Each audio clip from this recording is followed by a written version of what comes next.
What up, y'all? It's Michael Shawn, and I know you want to be a podcaster. You want a successful podcast. You want to give your views and opinions, but you just don't know how to do it correctly. That's why you got to hit up ShawnyScott.com. You want to be on radio, and you want to know how to build your radio career. ShawnyScott.com. She's done all of this. I've worked alongside her for years, and I will tell you the information that she can give you is on a value level that I can't even put a price on it. All you have to do is go to ShawnyScott.com. Your future, right now. That's it. Michael Shawn. Yeah.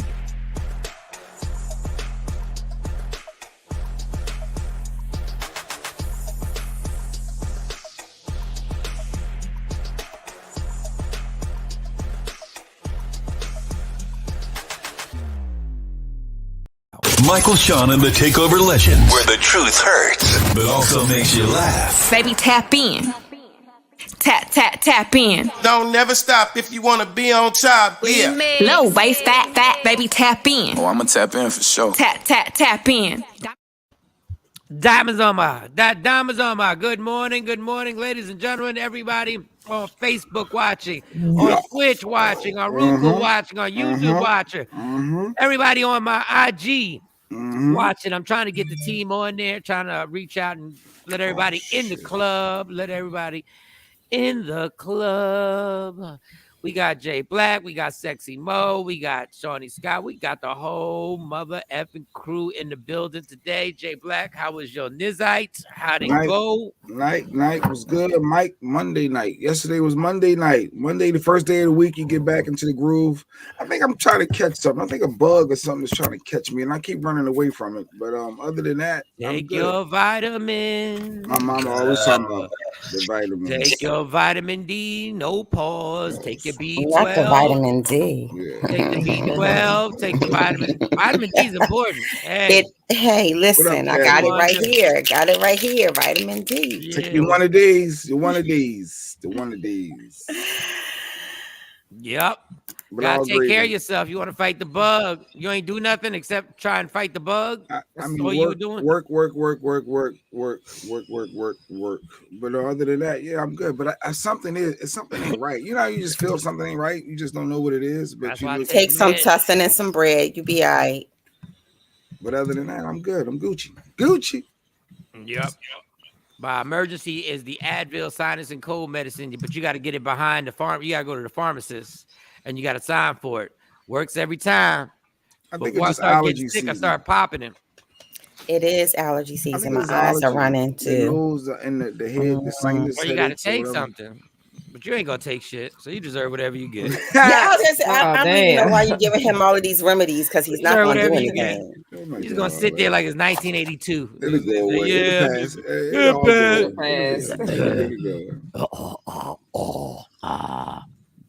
Sinus infection.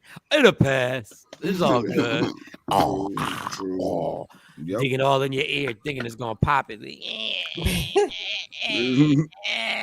Mo, how's your night? It's a little man tap dancing on the last wisdom tooth I got in my mouth.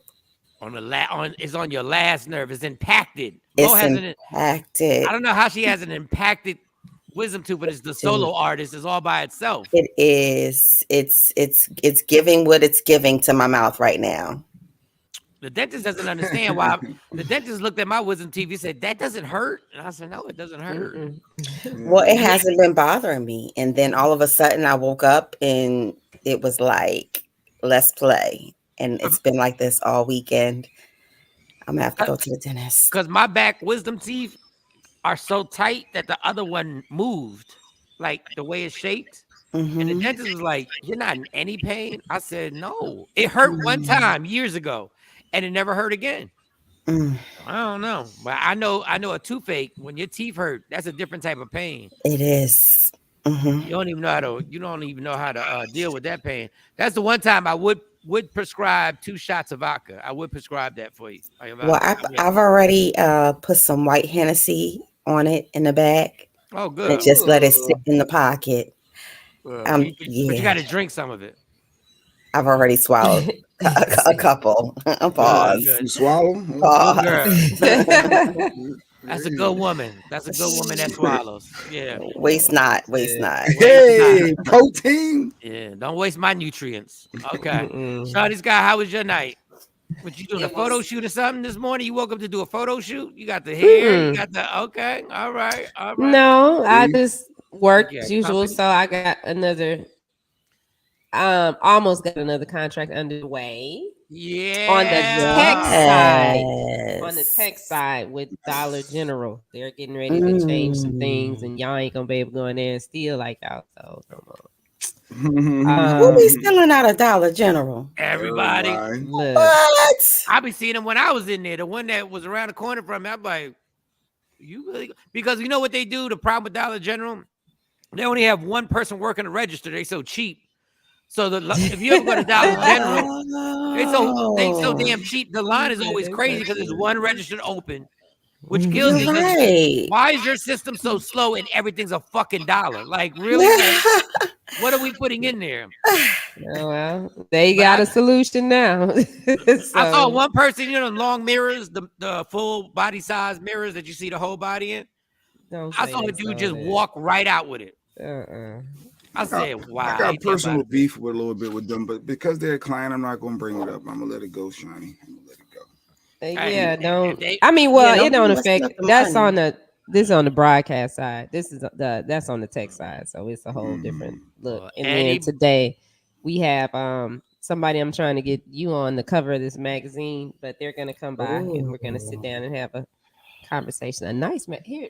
Ooh, Mike, you gonna be on the cover of a magazine? Yeah. Oh, So yeah, it won't be. Wow. It won't be the first Hey. time. It won't be the first time.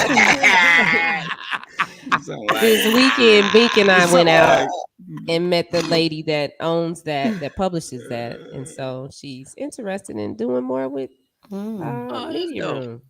So, That's dope. That's the dope. Mama be working. look, I'm trying to tell you. No, she been on. Yeah, she been working. She been on 10. She been on 10 for a while now. I'm like, okay.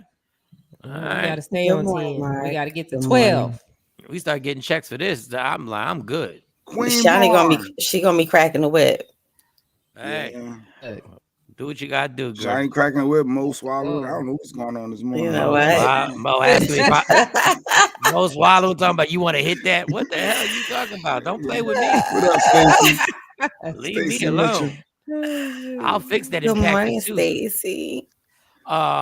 We got Good now, morning. Jay. We how have a was your subject. night? How was your night? I'm You about gotta to tell you us about. I your just want to warn Jay. We have a subject that we're going to talk about. I don't need you night. freaking out. I don't need you Oh, turning up. I hell. need you to be mature about this. But I'm very anyway, mature. I'm very damn. professional. Mature. no, you're not. You be I'm bouncing extremely out. professional. Anytime he tell you gotta be mature and he don't want you freaking out, I think I already know what it talking about Lil is. Nas X. No, we're not even talking about that. gyrating on stage. No, I not think that. I No, already Lil know what Nas it X was is. dope. I ain't gonna lie. Lil Nas, you weren't here. The Grammys were dope to me. Yeah. Like Jay getting older and older by the second. Like I that am. nigga, I Yeah, you truly are. am. You he's are. getting an old crusty man. Like he don't Yeah. even, he's like, yeah, I don't want to see all that. Nas outfit Good morning, is whack. Sean. Nas should be wearing jeans and Timbs. Nas Listen. outfit is wasn't. whack. I don't know what was That over that suit suit. was dope. I Listen. finally saw Nas's suit that looked like it was like a little African thing. No, it looked like a double-breasted. Could have been a double-breast, whatever it was. Jay was It like, was bunched all Oh. up and crunched up. When you Jay had was a performance hating. of, I was like, what is You're going on? But anyway, hating. he's in a time warp. He's not I'm very He's professional. not a flipping dancer. He's a fucking MC. Leave him alone, Jay. Well, Thank be you. an MC with the tight suit Thank bunched you. all up. All with I know is buttons the and- reviews for Nas's performance were amazing I across just said the fit board. the fit could have been better. I didn't say the performance. That's what you need to say, Paul. Right. All right. So anyway, so yesterday, I'm in the process of selling this condo, right? So I didn't know. I don't know why. I mean, I've sold the place before. I just don't know why I didn't see how difficult. Well, anyway, so they're sending me all the stuff that I got to do. So my grandfather who passed away was on my mortgage when I first got it, and I never took him off, even though when he passed away, I didn't take him off. I'm just lazy. So now my mom is in charge of his estate. So they're doing all these checks, right? They're doing all these background checks, and they're getting it, and they send me this email, and on the email somebody has my exact name in the township that I live in, right? Stop it. But My go first and last name. They have my exact Wow. first and last name. Okay. So in court, I got the paperwork here. This dude must be super behind on child support. Oh my God. So the Why did lady, I? so the like- lady calls me. Now, first of all, what? And I didn't get to ask her because I'm just trying to get this done because I have to have everything in. It has to be done. Indicates child support judgment debt may vary daily, right? He's got my same first and last name. He's a few years younger than me. What? But what the hell does me owing child support have to do with me selling a condo?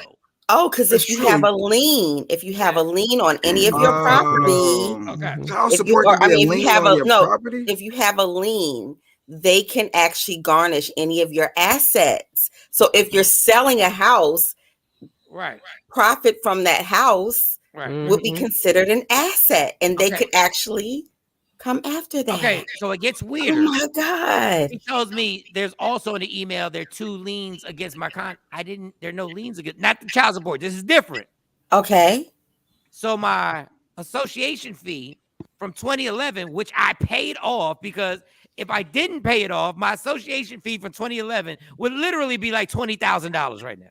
Oh, damn, that homeowners association fee. But I paid that. So I got to get them to do send a warranty of satisfaction. They got to release that. Now I left a message. I got to call them today. Now I got to bother them. If they don't return my message today, I got to go straight to the office and just don't wild out. So you need them to say that you need them to say that you're in good standing and you don't owe them anything. No, they were supposed to send it to the court when I paid it. It's called a warrant of satisfaction, and they never released it in 2011. And you need to see if you can get an emergency hearing on that, since this is time sensitive. Yeah, all they got to do is the lady, the mortgage lady's like, all they got to do, it's in their computer. All they got to do is send it. That's all they got to do. Okay, so then it gets weirder. I guess whoever the dude owes the child support to, I guess they were married. Oh, because now the chick, hold up, let me get the what the wife's entitled Wait. to. Hold up. I'm gonna give it to you Good now. morning, Ashley. Shawn Robinson. The chick is similar, has the last name. So now I had to get my mom's official year that she was. I know her date of birth. I don't know a year because the chick got my mom's name. Wait a minute. Yes. Wait. There's no way. So the dude, there's another person with your same exact name, and there's another in your Christine. township, and he's married to someone that has your mom's name. Christine. So here in plot thick. No, what are the odds? That there would be 2 people. Christine is a nice, normal. No, the odds of this is but the odds of me and my mom having the same names as a couple that was married that now are in child support. Dog, I'm so glad I was sober, because if I was I would have been like, what the hell?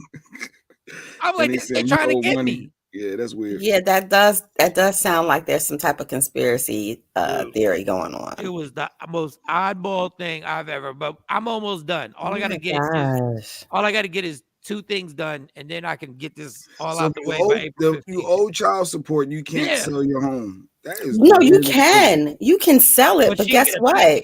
She gonna get a piece of the pie. It's like hitting the lottery and you owe child support. They got to pay. Yes, or if you get a settlement. If you get a settlement, even if you get a workman's comp settlement, I'm not they have to go through this thing. I'm not selling. You ain't getting this money then at that point. Well, if you have workman's comp, any type of large settlement that you're getting, any type of amount of money where your attorney actually has a paper you got to sign to say, I don't owe child support. I get it. I hear you. They get their monies by any being an adult is tough. Being an adult, being a responsible adult. And I guess now that I'm reading more, I guess this dude was also the United States bankruptcy court. District of New He Jersey filed bankruptcy too, and and get finds there to be no judgment or other docket record referred to within the aforesaid court indice. Consulting, dog, it's bizarre. So he might have did the one that he don't have to pay people back, but if he did the one he got to pay people back, then that would be a problem for you as well because you're technically him at this point. So they trying to get all their money. and that's so crazy though. Like I don't like reading any paperwork that has my name on it that also has county clerk on it. You don't want nothing with your name on it. No Also official has stamps. county clerk. I don't like county clerks at all. County clerk scares me. So that's kind of like when I moved to Jersey and I found out somebody had utility bills in my name. They wouldn't turn it off. They allowed me to turn mine on, but I had to get like this code. But they wouldn't let me turn off the one that was in Camden. I was like, I've never lived in Camden. Stacy said, that's why I've never dropped my child support. Run me my money. If he ever comes into any money, if he ever sells a house, whatever, she like, that's going to stay there forever. And if he gets married, it's joint, and especially in Jersey, it's joint. Like it's joint. It's both of your responsibility. It's crazy. It ain't worth it. Like if I was him, if I got married, I'd put everything in her name. Yeah. I'll tell her to keep her maiden name. You ain't got to take my last name, sweetie. I said, we gonna buy everything in your name. I got the money. But you gotta trust the woman you're marrying because she's gonna be in control of everything. Please. Yeah, woman scorn. Don't ever mess her over. Don't cheat on her. Make sure you're a pleasant person. Cheat. No, you can't cheat. You gotta, because she owns everything. Well, Jay Black, this doesn't apply to you because you would never do that anyway. You would never put everything in the woman's name anyway. So freaking apply to you. We already know. I trust everyone. Stop that. I'm out of control. Yeah, right. Everything's in my name. That's because Stacey's credit ain't where it should be. If Stacey's credit where it should be, where it will be, it will. That's an easy fix. I would definitely. I'd be like, man, listen. I put everything. First of all, we'd make out on taxes because they'd be like, we don't know how you're affording all this stuff, but you seem to have 3 kids and shoot. I never forget when when was it? Like 2009, we got food stamps, and I had never gotten food stamps. I didn't know it was a credit card. I didn't know it was a credit card. Yo, we didn't have enough room in the place for the food we were getting. I was like, damn. Oh yeah, because y'all are like a family of 3, 4, 5. And we weren't married, so it was just her. Yeah. Oh, yeah. Like I'm coming over. She had black card. No, we had food that I was giving it to my mom. I was like, Mom, we're never gonna eat all this. Like, this is ridiculous. We call them black cards over here in Jersey. Jeez. You got a black card? All right. So that was my night. I watched North Carolina and I need Kansas. a black card.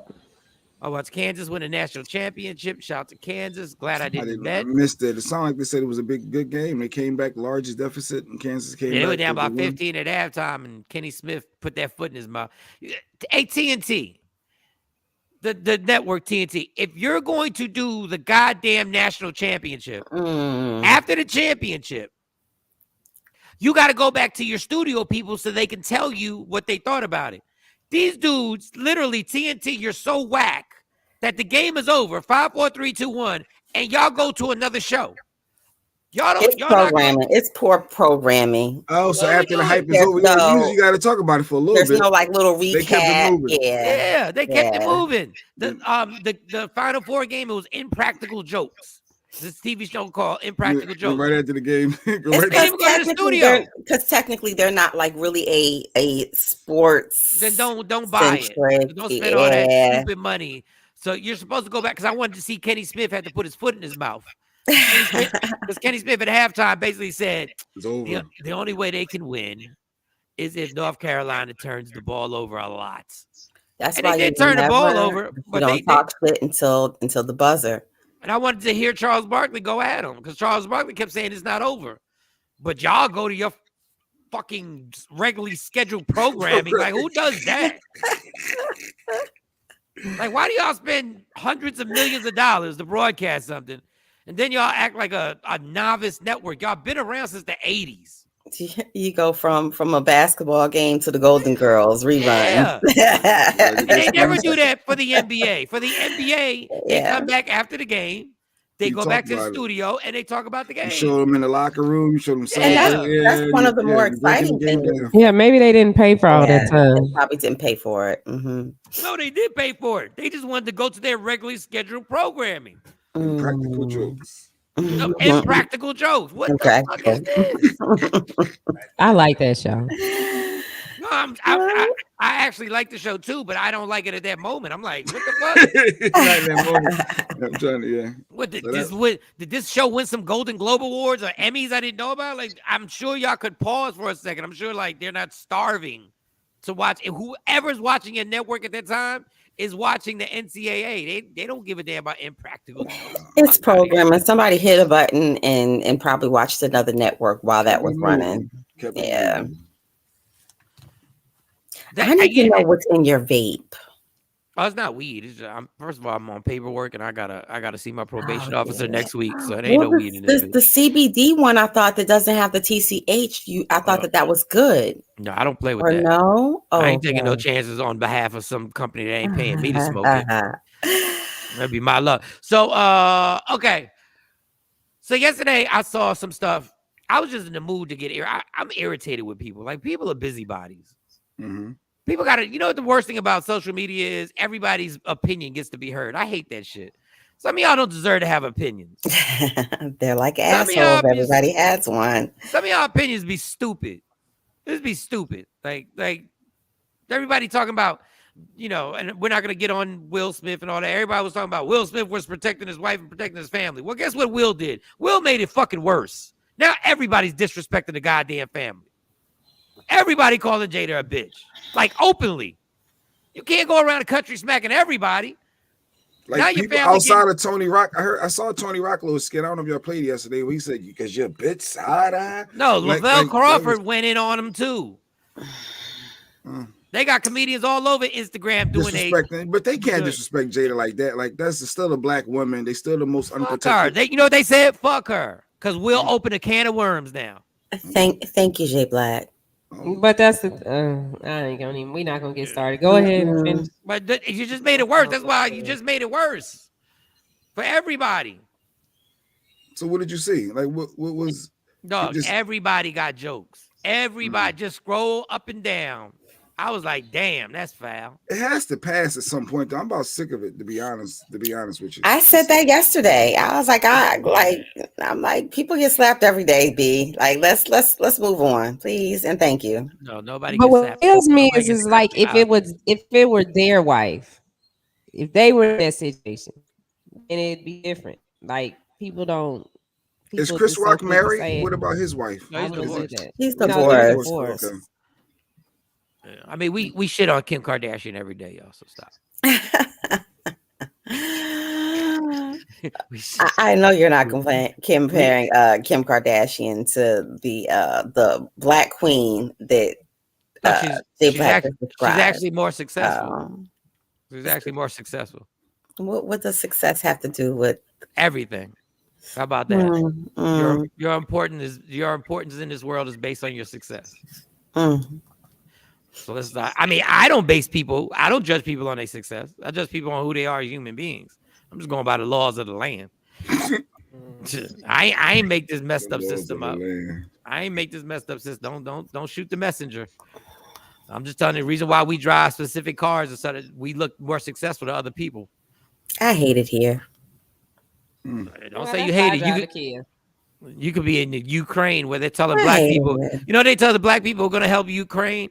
There's a chance they could call you the N-word. What the fuck? That's what they told the black people who were going to help. Who were going to help you? They were like, you do know they call black people the N-word here. I said, damn. You know, and that's in part why I said yesterday. There's so much more going on in the world right now. For this to be like the focus. Okay. So this is what I meant by everybody has an opinion. This just irritates me because people do this all the time. Paula Patton is making some chicken. I did see that. Paula I Patton. Wait, saw that's that. the actress, the very attractive lady. She was married to Yes. Robin Thicke, right? That was one that's Yeah. married to Robin Thicke. Okay. Yes. Okay. I remember her. And he made a whole album after he had a smash hit album. He made a whole album dedicated to her and it flopped because Robin, come on, dog. How many times you gonna cheat on a girl? Like at a certain point, she gotta go, Robin. But so she's just making some chicken. Like but there's always a black chick who has to critique somebody in the kitchen. Like, bitch, you ain't gotta eat the chicken. Like, I don't care. So play it as she narrates, and this 5.5 chick starts critiquing. 5.5. Wow. Really important, of course. One of the most important things if you're gonna cook fried chicken is you gotta clean it. Gotta clean it. I'm gonna make my mom's famous fried chicken. Oh. We'll get to just clean it with some cold water. Just cold water? We'll get to frying it. That chicken ain't clean. So now we put That the chicken's organic not flour clean. Okay. into a Ziploc bag, and you start our batches. So Where's just put it in. Where's a the whole bunch of seasonings? chicken. Not too much, so it coats it. Did you not? And Are you gonna? start to, like, move it around? Are you gonna season it? Okay, because you gotta coat that chicken with the flour.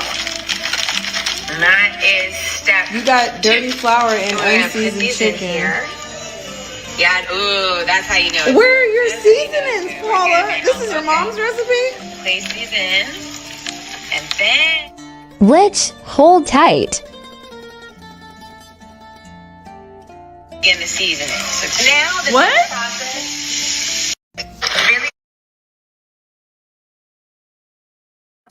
Really. So, Shawnee, you and I both know that you must season the chicken and the daggone flour in the bag. Those are the two places where you got to season. Mhm. So maybe she just because she was taping, she forgot. Cause that's like frying Yeah. chicken 101. To the chick that was saying, "Where's the seasoning? Where's your fucking life? Where's your life? Good morning, Jacqueline. Like you really spent like, and I know you must have done that. Like you probably did like that bit like 5 times.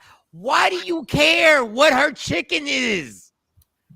I don't care. I'm not eating the girl's chicken. I don't even know how to cook, so this was interesting to me. But go ahead. I'm like, I just know what God. I know when you look like that and you're making me something to eat, I'm happy. Like Yes. I like, but go ahead. Like what like it's just so annoying. Where's the seasoning? Where's the seasoning? Your chicken is not clean. Bitch, you're not in her kitchen. Go make something yourself. But then, no, and Mo was videotape about to yourself. go in. No, Mo was saying No, that. You know damn well, good. Mo was about to kill it So too. because I can vividly remember when I was younger and I went to help in the kitchen, and my grandma was like, I know you ain't put that damn chicken in that flour, and you ain't seasoned my damn flour. Like it stuck in my head. It was one of those moments that's how I learned you better season the chicken and you better season the flour before you put the chicken in there. And then you got to clean the chicken, not just with cold water. You got to clean the chicken with a lime. You got the lemons. It's a process. I don't care. You still ain't got no life when you sit there and dissect somebody in a goddamn kitchen. You no life having, bitch. I was looking. I was invested. I was sitting there going like, this is way to season it. Not everybody seasons their food, people. Not everybody's gonna walk around when they 40 with super diabetes and losing toes and shit. No, you don't have to. You don't have to put the berries. It's just seasoning. But you don't have to season garlic powder. You can put onion powder. You put anything in there. You do know you don't have to season stuff. Chicken. I wonder if fried he wasn't as attractive in the kitchen making chicken, would you and Jay's reaction be the same? Yeah, I still would be the same. I don't care what she looked like. Jay's like, if somebody like that making kitchen, just fucking up the food. I'm saying that I'm gonna put a little bit of ketchup on my thing with a little bit of bread. Exactly, with some hot sauce, and I'm good. I'm outside the club now. With no seasoning. Girl, you know how many times we done ate KFC with no seasoning? How much chicken we done ate with no seasoning? I've ate tons of pieces of chicken with no seasoning. Put some ketchup and hot sauce on it and gone with it. But so you don't like the fact that she took the time to produce the video to come at her? No, I thought that was cute because I was invested. I was like, oh, okay. That's what I'm talking about. We invested on somebody else's kitchen making some chicken. All right. But that's the talent level that we aspire to because these nosy bitches.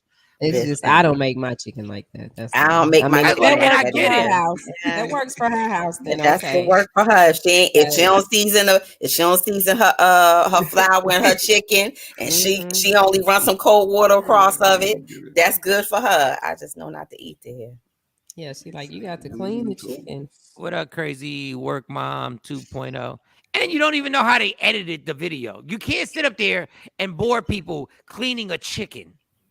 It don't take that long. It's but if you're trying to edit a video that's getting straight to the point, all you're doing is trying to get so then she should have said, run some cold water and make sure you got your lemon, y'all. Make sure you got your vinegar. Make sure you got whatever you cleaning it with. Oh, these damn black women, so irritating.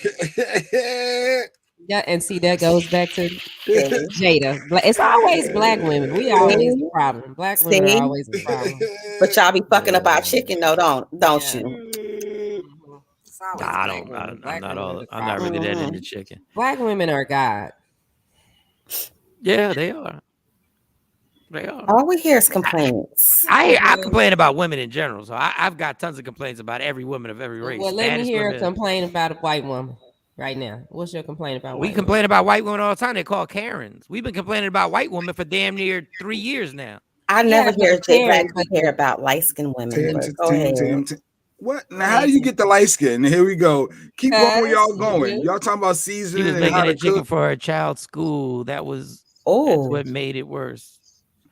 Jesus. Oh. She was making chicken for the kids' school. Oh Lord. I have no idea. On board saying that it's bad not to have seasoning. See, Mike, it must be. I guess if you don't cook, I guess you don't realize. Season the chicken and the damn flour. That's where our IQ, that's what social media has our IQ at. We care about somebody else making chicken. She put it up there. We didn't ask her to put it up there. All she did was say, I'm making some chicken. That's it. Nobody thought it was going to be critiqued. Well, she should just wait for her next movie role. It's like making a Hispanic dish without any adobo. I'm sorry. See, I'm Puerto Rican, and I was like, I'm sorry. That's how she makes it. Like, what the hell is this? No, I've never complained going to family. I've never complained about family reunions when people try to make rice, and I'm like, this ain't really rice. But I don't never complain. I'm like, that's how they make the rice. Could it be seasoning in the grease in the pan? Some people do that. Put the seasoning in the grease. She could have added in there. They don't even know. But when you put the seasoning in the grease, it's still not the same. It's not the same. You have to if she's gonna batter it. That's why you have to season the chicken, because once you put it in the batter, some of the seasoning comes off. So you have to really over season it, so it will stay. Take that bitch now. Nobody want to. Why you gotta call her a bitch? What she do? Take her down. She don't know how to make chicken. And Jay up here kissing her ass because she likes it. They said, I don't care if she don't season her chicken. I just put some ketchup on it. If I got somebody pretty like that. Hold on. First of all, y'all women be hypocrites because y'all all got one dude that y'all think is sexy as fuck, that if he cooked you something, you wouldn't give a damn what it tasted like. I don't care if he's hanging out to his knees. I'm gonna need for you to season that chicken and that damn flour. Whatever, Bo. There's actors out there that you'd be like, I don't give a damn what your chicken tastes like. You are gorgeous. We need a different example because not my food. Not my food. You're not gonna care about the food. No. You're gonna nibble at it. You're not gonna eat it, and you're gonna be like, "Okay, boo, what we gonna do tonight?" Crazy. You know I'm greedy. Y'all know I like to eat. I ain't skinny. No. Yeah. I want to eat. That's what DoorDash is for. He can take you out to eat. Anyway, back to this no life having chick who did this video. Get a life, like get a hobby, do something, read a book. Oh, but we love Paula. We love Paula. You know, on the screen, just not in the kitchen. Yeah, you see how black women not in the kitchen. Black women don't even like it. Black women be mad at us. They don't even like each other, and they be mad at us for saying shit. Oh no, we love each other, but wrong is wrong. All I did was put the picture up and said, "Look at Take that bitch." No, what the hell? Yeah, because you had already just said. You had already just said. If I got somebody pretty like that cooking for me in the kitchen, I just just get some. She ain't got to season the chicken. She just got to bring some bread and some ketchup. I'm Jay good. say nothing that every man would say. Every man would say that. And that's the problem. And that's the problem. We don't give a damn. We so know what the if this girl was doing it? The girl down. Really important, of course. One of the most. So what if she was cooking? She the better chicken, be able to cook her ass off. Jay. What is really important, of course? The one with the hair? What if she was cooking the chicken? She too dark for Jay Black, so you can't even ask him that question. She better season. Now you married. She better season that chicken with something that's gonna blind me. I see, and that's my point. See? For in the kitchen, don't know how to cook. She better season something where at least I lose sight of my left eye. No, she needs to just wait for her next acting role and stay in front of the camera and not cook. Hey, put Alf back up. Put Alf back up.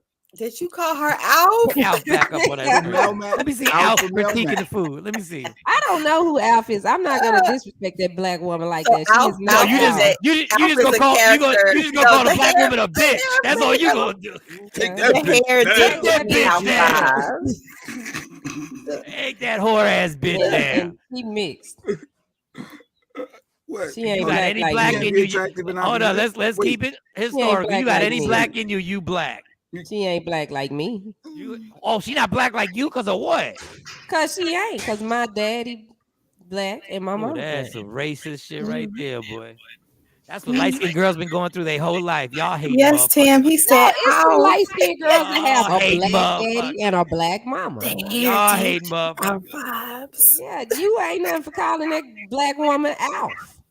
I just followed your lead. Listen, if we gonna go. Put Alf back up. That Alf was hilarious to me because I remember Alf come across the damn screen. The hair was giving me Alf vibes. You're right. Really important, of course. One of the most. Mike is not right. That bitch was raised in Fraggle Rock. That motherfucker. What you need to do is moisturize to take care of your skincare. That's what you need to do. Really important, of course. One of the most. What's wrong with her skin? No, she needs to take care of her skin. Why? I don't think she has bad skin. What's wrong with her skin? There goes Alf. There she is right there. There she is. Where the seasoning at? That chicken ain't clean. That chicken ain't clean. Where the seasoning at? You know that chicken ain't clean, Paula. Right, Paula, where the seasoning at? Right. Fraggle Rock ass looking. Yes, I used to watch that show. Yes, Alf was the shit. He never critiqued nobody's food. Go ahead, Alf. I used to love Alf. I ain't gonna lie, as a kid. Not seasoning that goddamn chicken though. I used to love Alf. Alf ain't worried about no seasoning or no chicken. Alf knew who was cooking. Shit, I'll take 2 bites of that chicken. All right, girl, let's clean up. Let's take this back to the room. And I'm gonna lie to you till your chicken was amazing. This chick critiquing a chicken head, critiquing somebody actually making chicken. She is not a chicken head. That chicken up there. She's not a chicken head. Making fried chicken is an art. I'm telling you, like, y'all taking it too far. generate. That's a generational thing. I'm telling you. I'll be taking pride. Listen, I love fried chicken. You have to learn how to do that. You don't just come out and know how to fry chicken. Right? Yeah, you gotta learn how to make that unhealthy shit. And learn how to make the seasoning stick to the chicken and down to the bone. Like, where that seasoning at? That dude kind of look like her a little bit. Where that seasoning? Not. That's why my mouth hurting. Where that seasoning at? Clean that. And look, see how y'all do the black woman. Johnny, once you call the black woman a bitch, you cannot critique anybody else joking. She ain't no black woman. She is a black woman. Don't say that because that's who black. Let's see who black. Her mama, her dad. Let me see. If her mama white, she white. Her mama white. No, if her daddy's black, you're black. If her mama white, she white. That's not even that. That's not even how it goes. That's not even how it goes. Who raised her? Did her black grandmama raise her, or did her white mama? Do I have to bring up all the black women that were mixed? Her mama white. Her mama white. That's why. Shawnee literally said she's not black. But Jay Black, you do it all the time. No. You show favoritism all the time. I don't do any of that stuff. What? No. You show favoritism all the He don't say time. they. Wait, he don't say they not I black. never No, say if she somebody's light, not black because they in light just black skin. eyes, if she light, she right. If she dark, But what is the problem with having a preference, y'all? And Like that's I like alleged. all We ain't shades talking of about women. preferences. I'm That's just an saying. alleged preference. that ain't alleged. That's facts. Good morning, everybody. I'm off. Yeah, okay. Her daddy work black, early. her mama white. So So who she raised black. her? Who raised her? Who raised her? Who raised her? You can't change you being black. It doesn't change. Who raised her? It don't change. Well, That's well, why she don't know how to make chicken. and eggs make things stick. So that's why we use use it in macaroni and cheese and things like that. Mm-hmm. Sylvia's fried. Oh. Mm-hmm. Now I might have a headache afterwards, but that's some good ass seasoning, Jackie. This motherfucker says she might have a headache off of how bad No, that is for you. that Sylvia Motherfucker, seasoning is high in sodium, but it yes, tastes because so it's bad good. for you. Wait a It minute. tastes so good. Kathy is right. horrible. Kathy said, I'm not sure what Alf you were watching, but he was a disrespectful animal, chilling all the Yup. time, telling the owner what to do, Yup. critiquing everything. He was kind of funny Kat- with his disrespect. Yep. Kathy. Yes, he Go get was. yourself a life, Kathy. was. You're not gonna critique. You're not gonna critique something that's make believe. Like, are we really gonna critique Yeah, something that's we are make because you believe? called that black woman Alf. Yes, Well, it's unbelievable what that heifer look like. Paula Patton make my addresses daughter that she doesn't understand. So Paula Patton is upset for people like Shawnee. I She don't said care. Paula she Patton, explained that what's she up? doesn't Pull like up. the term Pull biracial. up, She Paula. identifies as Pull black. up, Paula. She's black. Let's Just because her have a mom chicken. white, Let's have she's a chicken black. cook off. Let's have a chicken cook off. Shawnee's I know who can cook some. I know who can fry some chicken. That bitch Alf. Put Alf back up there so we can say. I know she can. She can burn. I know she can burn. Jeanette, you just said something that's even a Jewish person that I work with stated. Basically, you are what the mom is. That's what he said to me the other day. He said, true. So Jeanette says, listen, this is the opinion of people. So Who are uneducated because Jeanette scientists. says, If you go to a doctor, they'll tell you different. You go to a scientist, they'll tell you different. Well, then that means everybody is everything because Yes. everybody has something in there. But when we got to sit here and break it down, if your mama Jeanette white, said, if the mama you're is white, put that black up. Jeanette said, if the mama is white, you white. If the mama black, you're black.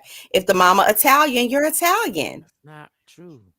She's not the only person that thinks that way, though. There's a lot of other people cultures think say that black people and minorities aren't educated. Does that mean it's right?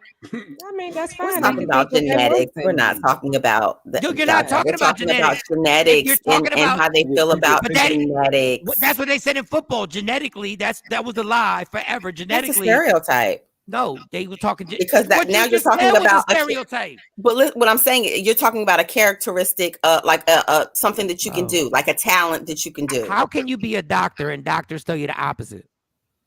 Look. I'm just telling you what people think. That's No, a lot of people doctors think. think. Tell me what doctors think. A lot of people say that. What do doctors think? It depends on what doctor you talk to, because every doctor has a different theory and a different theory that they follow. Don't have different some people are homeopathic doctors. Some people who have gone to osteopathic medicine have a different theory and outlook on medicine. Now, with me beside her, who the white girl, who the black girl? Neither one of y'all white girls. No. Y'all colorism is amazing. The She's colorism white. that y'all are right now doing is Some people amazing. say that. Y'all are literally taking light skin. I'm really shocked to hear this from Shani. Because Beyonce ain't black then. Because she too light skinned. No, Beyonce is black. Her mother is black. Her father is black. Maya ain't black. I don't know Maya, mama and daddy. I don't know. They don't cut Maya out. I don't know. Hey, Jay Black, look up all the celebrities that are mixed. Because they not black. They not black. If they mom ain't not black. My mama white, she white. Y'all better never. First of all, that's not true. Y'all putting out a false narrative that is not true. It's just not true. I am not putting out a false narrative. I'm just merely speaking on. This is how a lot of people feel. They feel like it depends on and culturally. You're not going to take what people feel as culturally. Culturally, this is how a lot of cultures define the child's race when it's when they're mixed. Culturally means nothing. They're not facts. We speak on facts. Her mama white. Kiki white. Don't even mean nothing. Y'all spitting not stuff that ain't even true. So Kiki Wyatt mom is white. So she's not black. She's white. You white girl doesn't sing. Wyatt. Her mama can sing too, though. Her mom can sing. Her mom has a beautiful Kiki Wyatt ain't black, y'all crazy. Y'all can't really believe just it. said Kiki Wyatt ain't black. Kiki Wyatt is her mama is black. white. Trendsetter. The research department. So if you got a white mom, does that make you black or white? If you got a black dad, like this is the weirdest thing never heard. If you got a white mom, it means you're white. Wow. Shit, Monty's Paula Patton's color. She ain't black. What color her mama? She's darker than both of y'all. What is her mom? Is her mama black or Puerto Rican? No, her mom's black. Okay, well then she black. Well, but you put her picture up, she's the same complexion as Paula Patton. I don't think she was talking about complexion wise. I think she was just saying the mama is white, so she's raised by a white woman. Nick Cannon's kids ain't black. They ain't black, I guess. Mariah Carey, I don't know. First of all, the fact of the matter is, everybody in here got some white in them.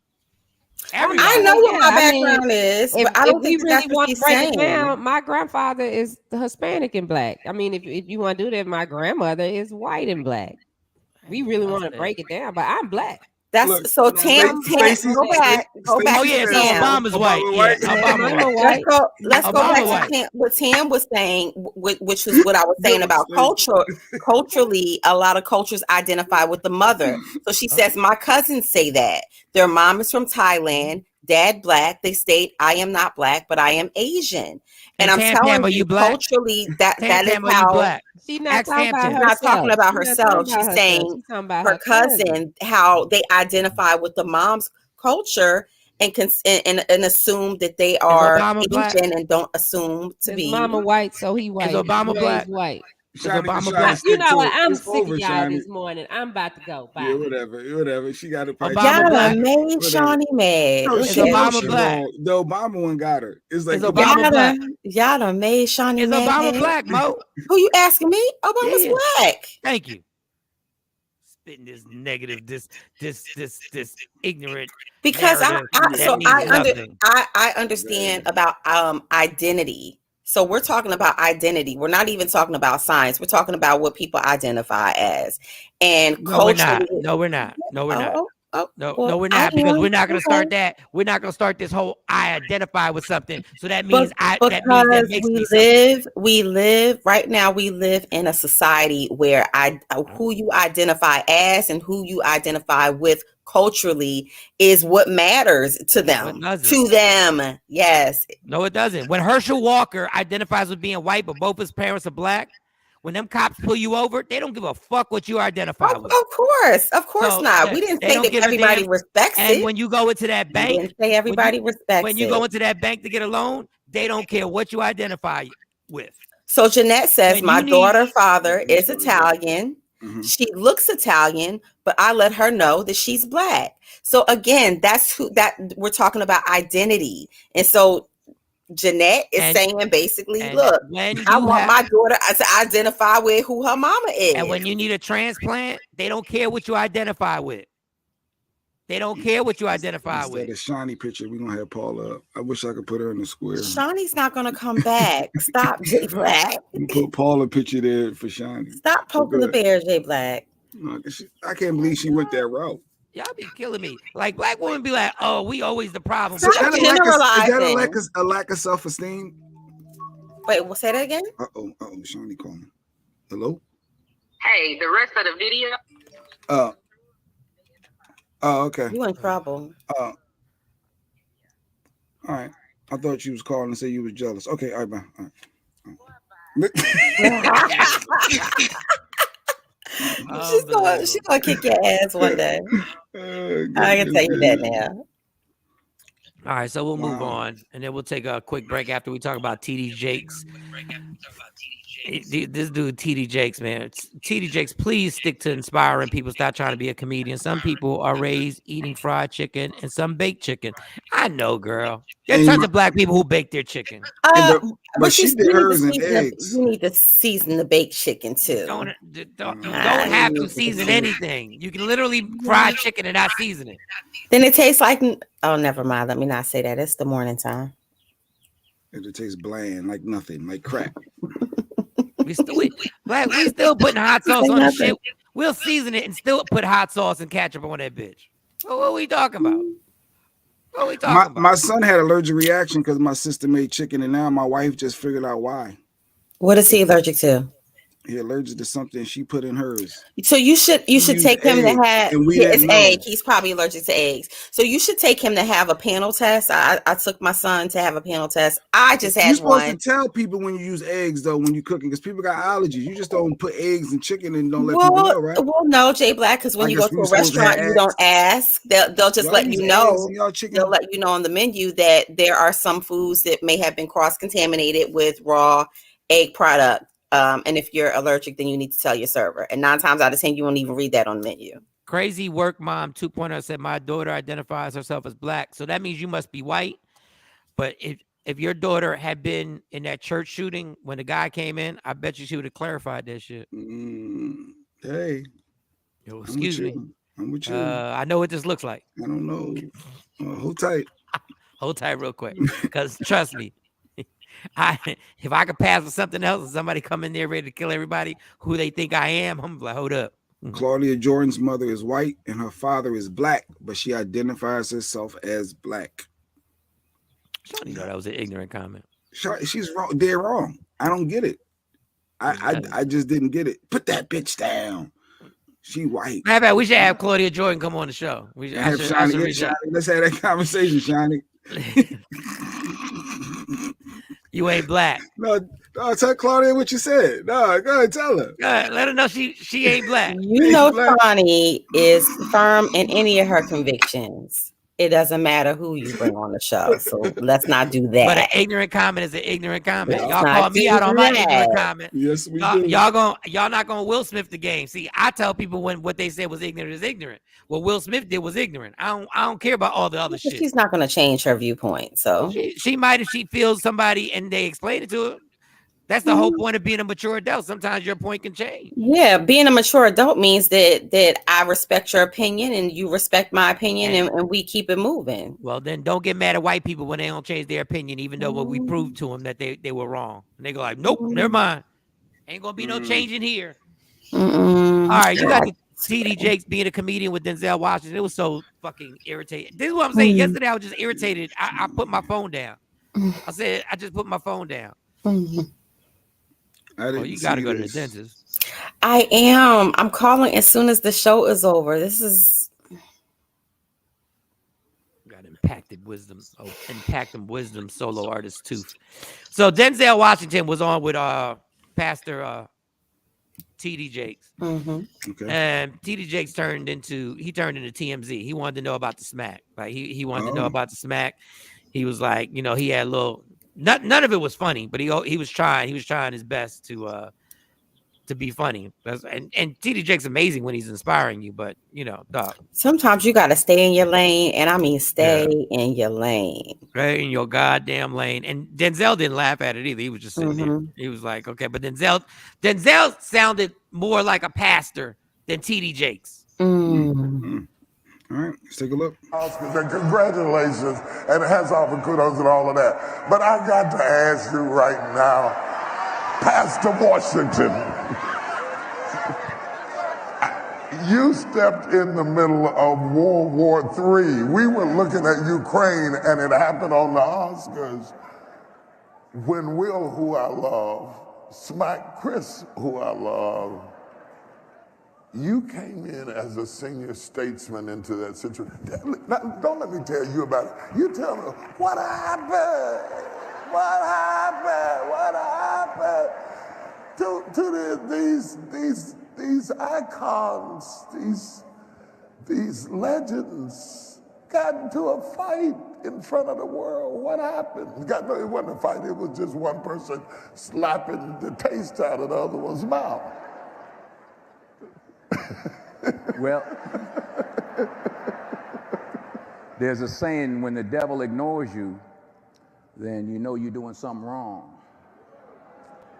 Wait a minute, I'm not done now. You know, the devil goes, oh no, leave him alone. Hey, he's my favorite. Don't you bother him. Yeah. Conversely, when the devil comes at you, maybe it's because you're trying to do something right. And for whatever reason, the devil got a hold of that circumstance, that night. And fortunately, there were people there, not just me, but others in the Gap. Tyler Perry came immediately right over there with me, and some prayers, you know, keep it. I don't want to say what we talked about, but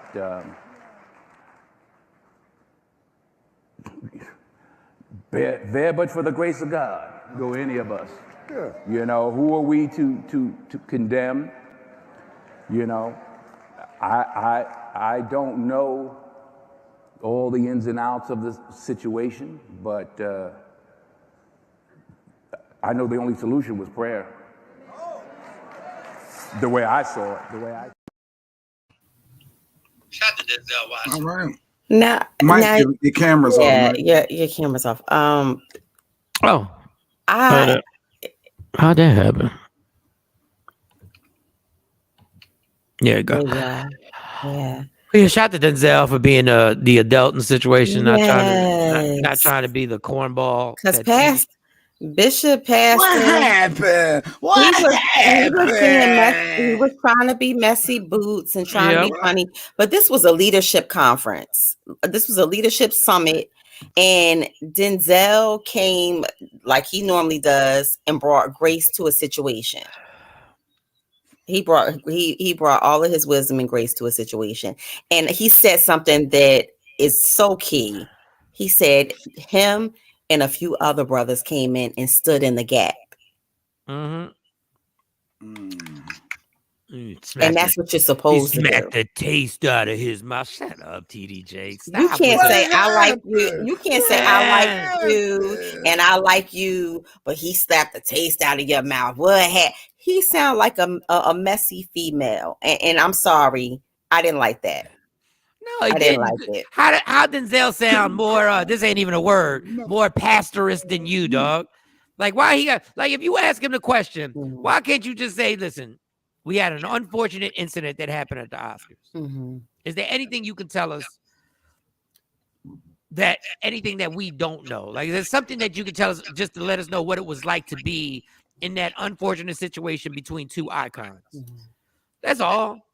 And as men, because women stand in the gap for other women all the time, but as men standing in the gap immediately in a situation that they could have very well stayed out of, took sides, whatever, they came in and they understood the assignment and what they were supposed to do and what their purpose was in that moment. So I'm hats off to them. Shout out to the Guardian. It's almost like Denzel is like the black father for Hollywood. Like you almost want him to always be there, just to be like, dog, you know you gotta chill, right? You're going a little too much. You got to chill right now. Like you just gotta relax. Because Denzel knows all the Hollywood rules. Yes. That's why Denzel's. How do you think he's been the longevity that he has in the game? Yeah. Denzel knew the repercussions of what Will was gonna go through once it happened. He was like, "Fuck." Let me try to help this brother out. Damn, Will, you know what these dudes, what they're about to try and turn up on you. You know what they're about to do. Him and Tyler Perry, they understood the assignment. And Tyler Perry's sitting there going like, immediately, dude, you know, this is why I got my own studios in Atlanta, because I'm not affiliated like that with these. But I find it very interesting too that Denzel really focused on talking to him about spiritual warfare, and especially when you get to that part of the success and get to that climax, for him to tell him, no, like you about to witness, and you're about to be in the middle of the eye of this spiritual warfare. And I just appreciate the whole, just everything about Denzel. I really do. The more I don't agree. I do not agree with Will, not one smidgen. But what they're about to do to him is going to be so unfair. What they're about to do and what they're trying to do to me is really like dog. The person that should be mad is Chris Rock, but the ramifications that are about to happen to this man are going to be such overkill because it's not going to stop. And man, listen, thank you, Denzel. And Pastor TD Jakes, keep inspiring us. Please leave the jokes to everybody else. Yeah, no, I'm disappointed. I'm disappointed in him because, again, you know, as a pastor, as a man of the cloth, you could be funny. You can have a sense of humor, but I feel like that he was being messy boots, and especially at a leadership summit, you wasn't leading nobody nowhere where they needed to go. Not in that moment. No, he was, you know, he was a celebrity. He was trying to get that laugh. And I'm like, when it don't come, it was inappropriate. It was inappropriate. Sorry. And everybody was like, yeah. No, it was inappropriate. He shouldn't have tried it. There was a different way he could have came about it. And no. So they took, allegedly, they removed it. Allegedly, they took Bad Boys off the Netflix. Sony dropped. Stop it. There's no way. Know what? They dropped him, and there's no way. At the end of the day, there's no way. I'm sorry. At the end of the day, they got enough money to move around this. Wait, they stood with Dave Chappelle, and that was what Dave Chappelle did. Dave Chappelle he was left. under fire. He was he was right. And Dave Chappelle left. He literally dropped off the face of the earth and said, "F y'all." But to take down Bad Boys for Life or any other Bad Boys movie because of this slap? Did I not tell y'all there was going to be ramifications? And y'all this is all allegedly. We don't know if this research department is accurate or not. What's accurate is that his movies. What's accurate is that Netflix put that Fast and Loose and put that put it on the shelf. They put that on the shelf as well. Think about it. Netflix, you got the audacity to put somebody, and they put them on the shelf. I told you don't mess up white people's Super Bowl. You don't mess up Hollywood's Super Bowl. And everybody's like, fuck them. Will belongs to us. Will don't belong to us. We don't make the choice if his movie comes out or not. We don't make the choice if the Netflix special comes out or not. The cats that he's indebted to do that.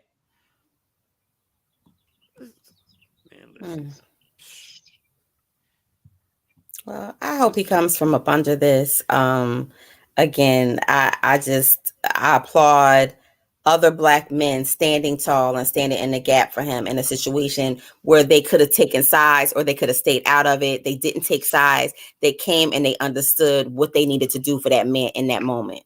So it's so deep. $3 million a month. That's going to affect his money for sure. Will Smith is worth $350 million, and his monthly income is $3 million per month. Chris Rock literally could come out and do a press conference and say, and Will could apologize. He said, "I accept my apology. Me and Will are good. It was unfortunate." It still wouldn't change how Hollywood going to treat Will. Well, I think that'll be the healing part. That'll be the beginning. And then he's already resigned. Therapy for anger management. And then we can start to move on. But he's already resigned from the Academy or whatever. So he did that himself. I don't know if he was pushed, forced, or suggested to do so, but he's already removed himself from that, right? But that's not enough for white people. I'm just gonna let you know that right now. That's not enough. They're going to dig in their heels and they're going to make an example out of him. When you are their moneymaker, and this has, I want to supersede race. When you are their moneymaker, and they write down every year what you're gonna make them, and they know how finicky this whole shit is, and you do something like that, and you don't think about the ramifications. Listen, I don't know what to tell you.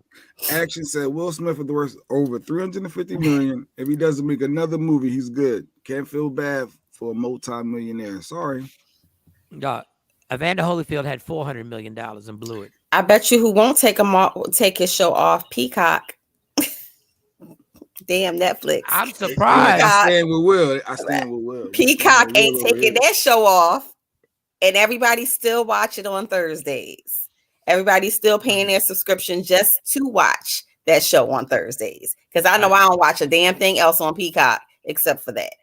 If they punish Paula Deen for admitting she said the N-word 20 years ago, then what you think they will do to Will?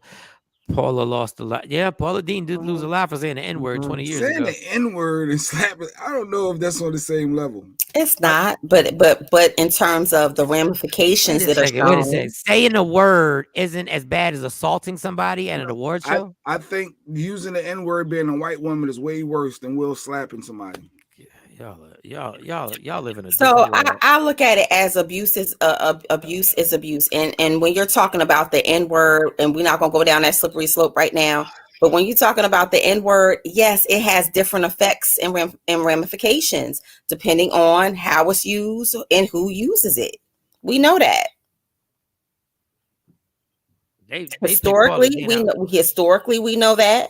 We know what happens to politicians when they use that word. You know, Joe Biden used that word 20 years, and I'm pretty sure I'm pretty sure that he even still today has said somewhere in the White House, somewhere in a bunker, he's probably said that word. I'm pretty sure.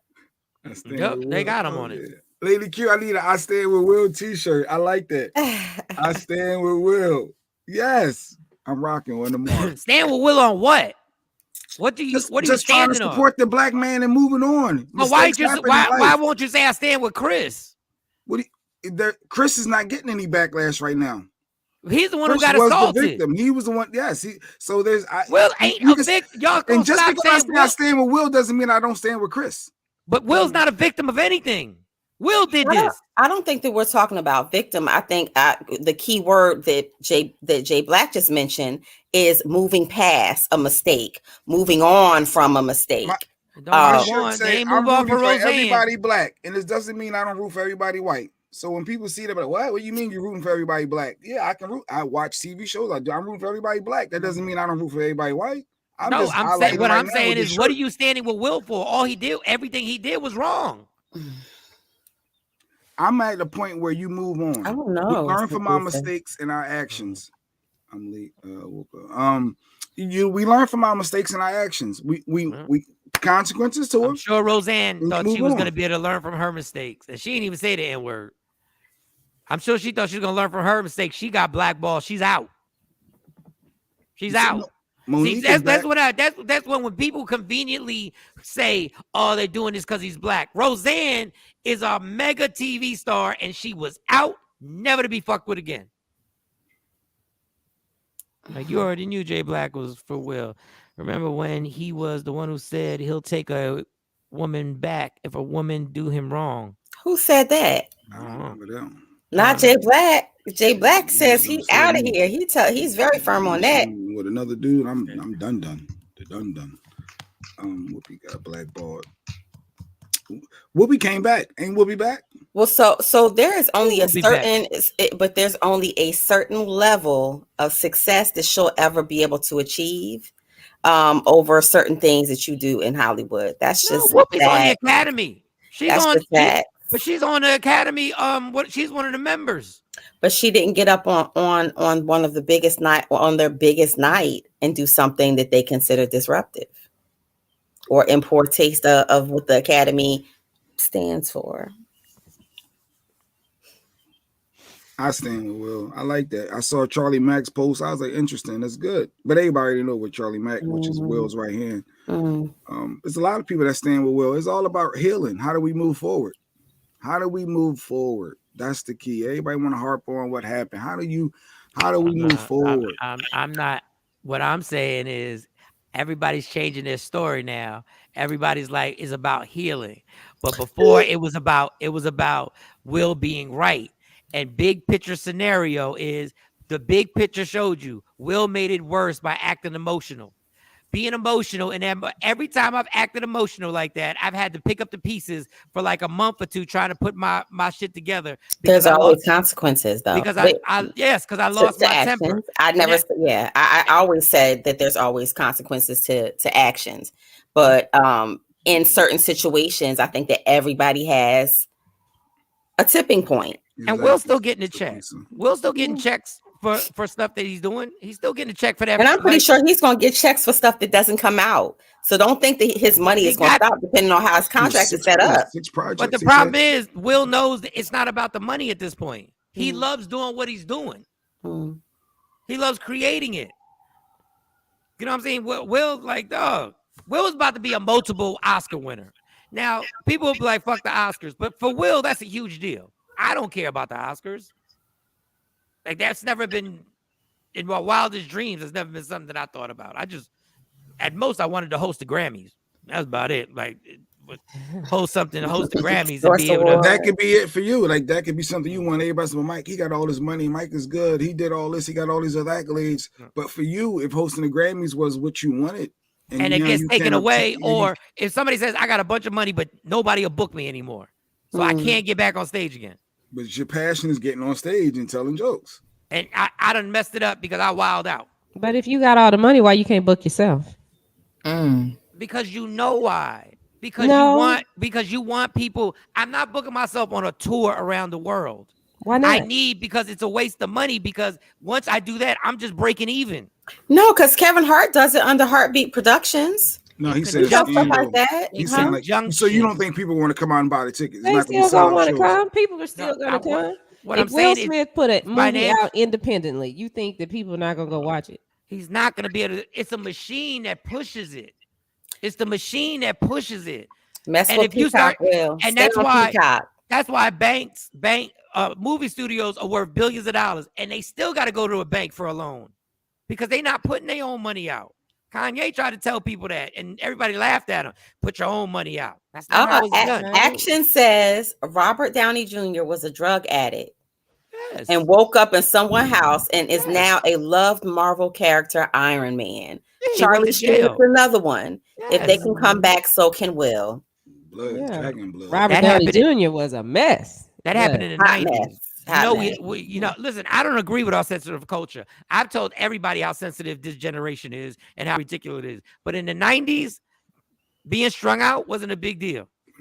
They would just like go to rehab and make it happen. If Will has his own production studio, does he need anyone? No. Why do you think he works with them? I think that's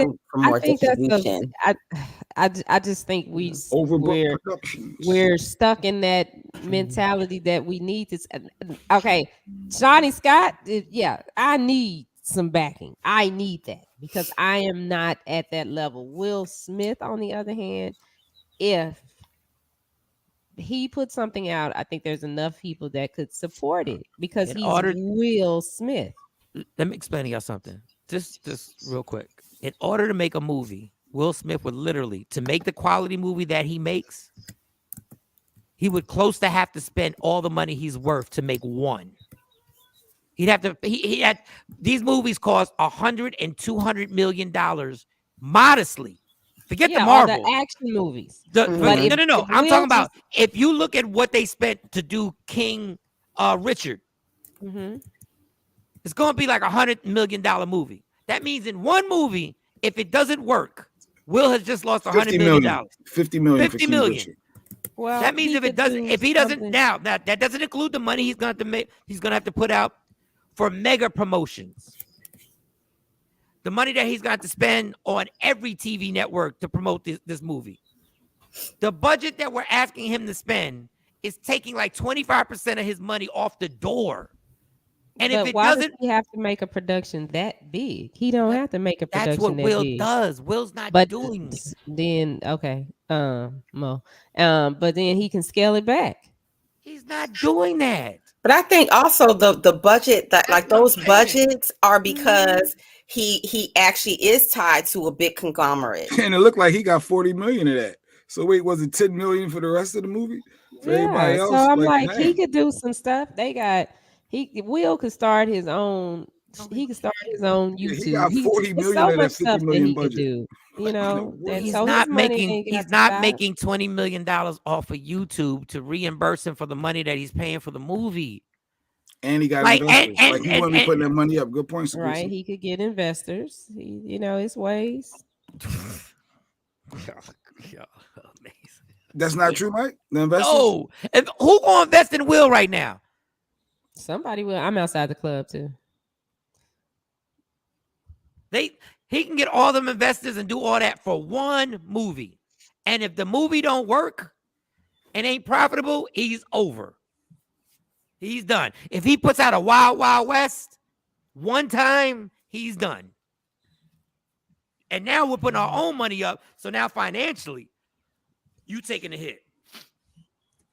Well, Dame Dash always talks about that, right? Dame, what money Dame Dash got, homie?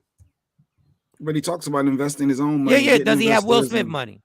Oh no, I'm just saying as far as believing in yourself and going and doing it. Maybe you lessen your budget. You just don't call it quits. Let me tell you something. Y'all think that this dude, like y'all, I love y'all YouTube, y'all, everybody, just amazing thing on YouTube. The chunk of change that they take off of what they would take from Will Smith is crazy. I'm not saying him be on YouTube. I'm saying he can create his own platform like YouTube where other creators can come. I'm saying be smart with your money. So now let's write this down. You want him to spend all the money to create. It don't take all the money. Okay, so now for him, he's his platform. So he's gonna create a platform to compete with everybody, with Zuckerberg, with everybody else. Then he's going to put the money up to make the movie. Then he's got to put the money up to pay the actors. Then he's got to get the distribution because he's still going to want the movie in movie theaters.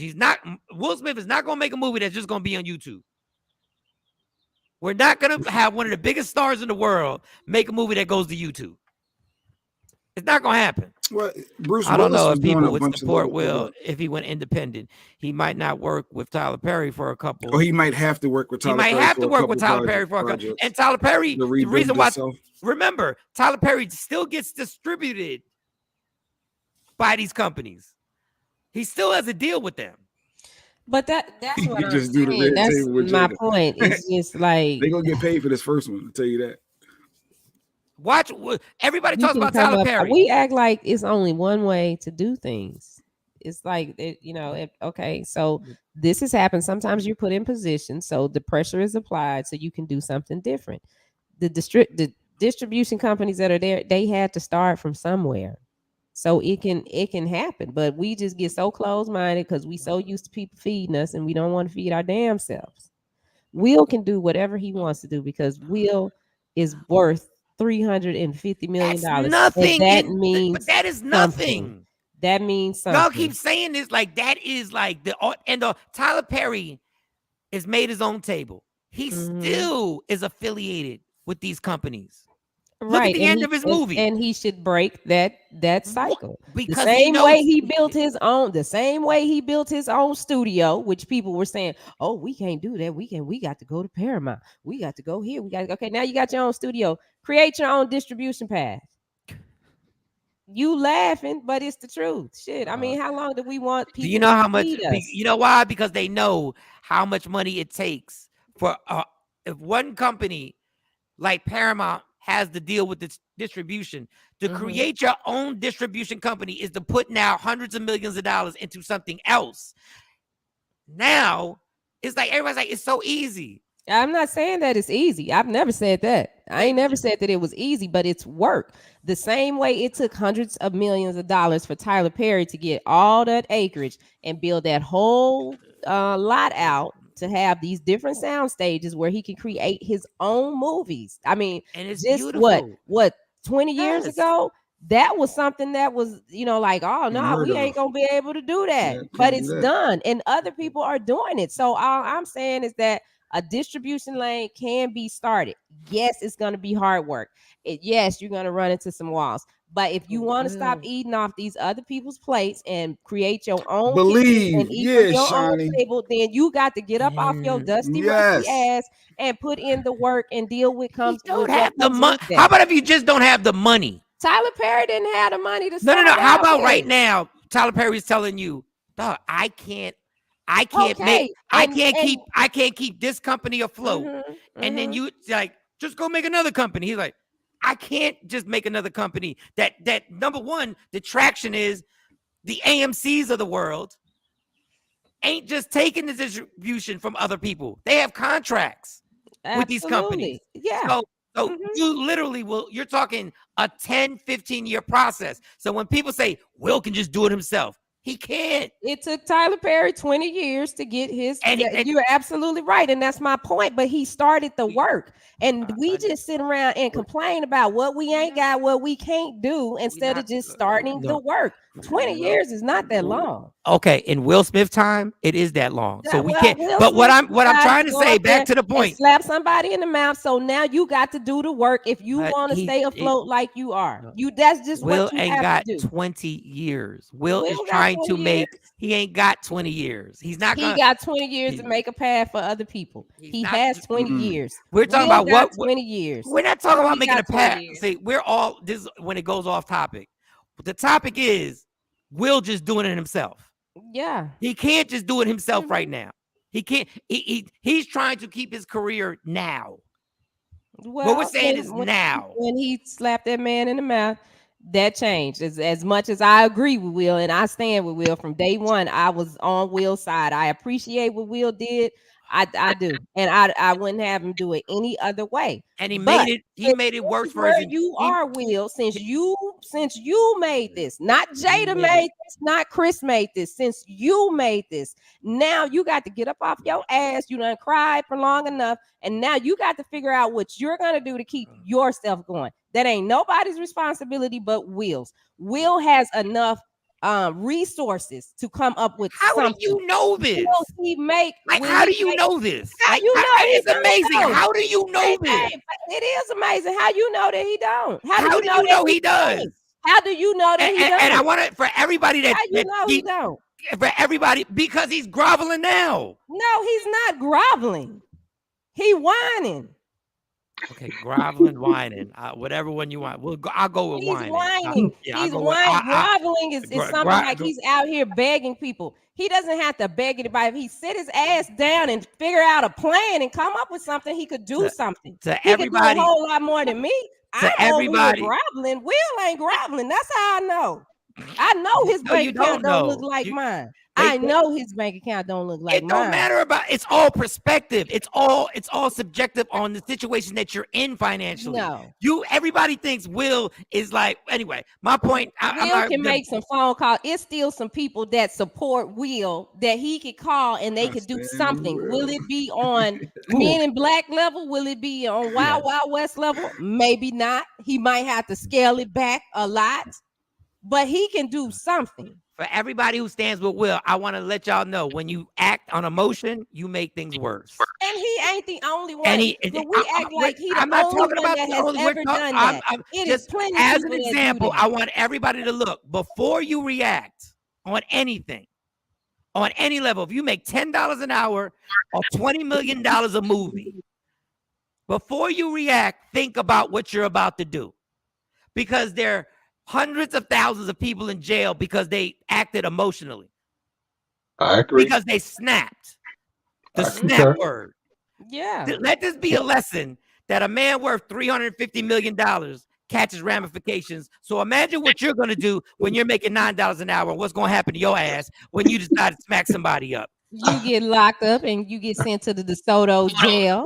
I've been there. And yes, this is why I know. And this is why I don't understand when people go like, I appreciate what he did. It was stupid. I do, because I don't regret what I did to end up in jail either. Well, and I the do. other times that I done smacked somebody in the mouth. I do. I wasted time of my life, and I wasted like close to $80,000 off of my stupidity. I don't repeat those actions. I didn't do that. And here goes Jaden. Jaden Smith, you don't shut the fuck up. That's how we do it. You ain't never smacked nobody in your life. Well, no, Jaden needs to sit down. You ain't never smacked nobody in your life, boy. Shut up. You got over 1 million likes, son. Yeah, but did you read them comments? You read the comments. Read them comments, though. I just wanted to jump in real quick because I saw something actually pretty interesting this morning. I was looking and there was a post that said I think Will Smith's last 8 movies all grossed over $100 million. He's the only box office star to do that consecutively. Look, like I said yesterday, or like I've been saying, this right now is a little bit of a slap on the wrist for him. I get it. I know everybody is, you know, still emotional about everything that happened and all that went on with this thing. But we have to understand that Hollywood, just like any place else, they have their ways of punishing people. Right now, they got him on timeout, as we would say if it was our children, and it's okay. He doesn't necessarily have to do anything in this moment in any way, shape, or form. I know everybody's gonna go, but he'll lose everybody. That's not true. What tends to happen is as you age, depending on how you age and depending on how you have made your career, we either still rock with you and we still mess with you because we've aged with you and we enjoy what it is you do, or we just forget about you and we just see you in, you know, on these apps now where your movies pop up there. What's my man, the dude who used to do all the action movies, white guy, he did the movie where they switch faces, him and John Travolta switch faces. Nicolas Cage. Nicolas Cage. Have you seen Nicolas Cage and all these movies that are on these various apps that he's producing now out of his own pocket? He's still going to make money, you know, one way or another. I agree with, you know, Shawnee on that. He has the ability to, you know, still be able to make money on it, you know, still. Now, again, it might not look quote unquote as big budget as we think those other movies appear to be, but at the end of the day, if you make a solid movie and you use $100,000 of your money to make $300,000, you still came out on a win-win situation. You're right. I heard you mention Dame Dash. Dame Dash is another one. His movies aren't great. I've watched, you know, a few of his productions on the app that he's now affiliated with. But the point is, he's doing it on his own terms. Sometimes, even though we don't like having to do things on our own terms or in our own way, sometimes we have to. We have to stand on our own laws. We have to, you know, stand on our own morals and principles. We know what the machine is capable of. We also know how the machine is capable of dismantling you in the same fashion, if God forbid you don't want to go along with what their programming is. So it's a bit of a two-edged sword, but I do think that we hopefully shouldn't cancel him just yet. Like I said, he's still, you know, one of the greats as far as the game is concerned. And this is, again, to me, a bit of a hiatus. I look at it in the same way I looked at when Michael Jordan took a break from basketball. I know everybody's under it. He was tired. Michael Jordan wasn't tired. He did some other interesting stuff that they knew was going to come out and would have made him look bad and made the league look bad. And they were like, look, sir, we're going to need you to take a break, sit down for a minute, let this thing blow over. You come on back, everything will be good and, you know, whatever. Because we have short memories, guys. I mean, yes, it seems like, you know, whatever. But you ever look up sometimes a situation, you'd be like, dang, that was that long ago? That's how it works out for us. That's the way our brains work. So, I'm not on the let's, throw him out throw the baby out with the bathwater. He'll be fine. I'm not, but see, that's not what irritates me. I'm not canceling Will. Mm-hmm. What irritates me is when people think it was dope what he did. No, because that behavior, and I don't care what white people think. That behavior is exactly what these young boys are doing, and are exactly why these young boys are getting locked up. And this whole thing, like, I'm defending he was defending his black queen. Dog, you made it worse for the entire family.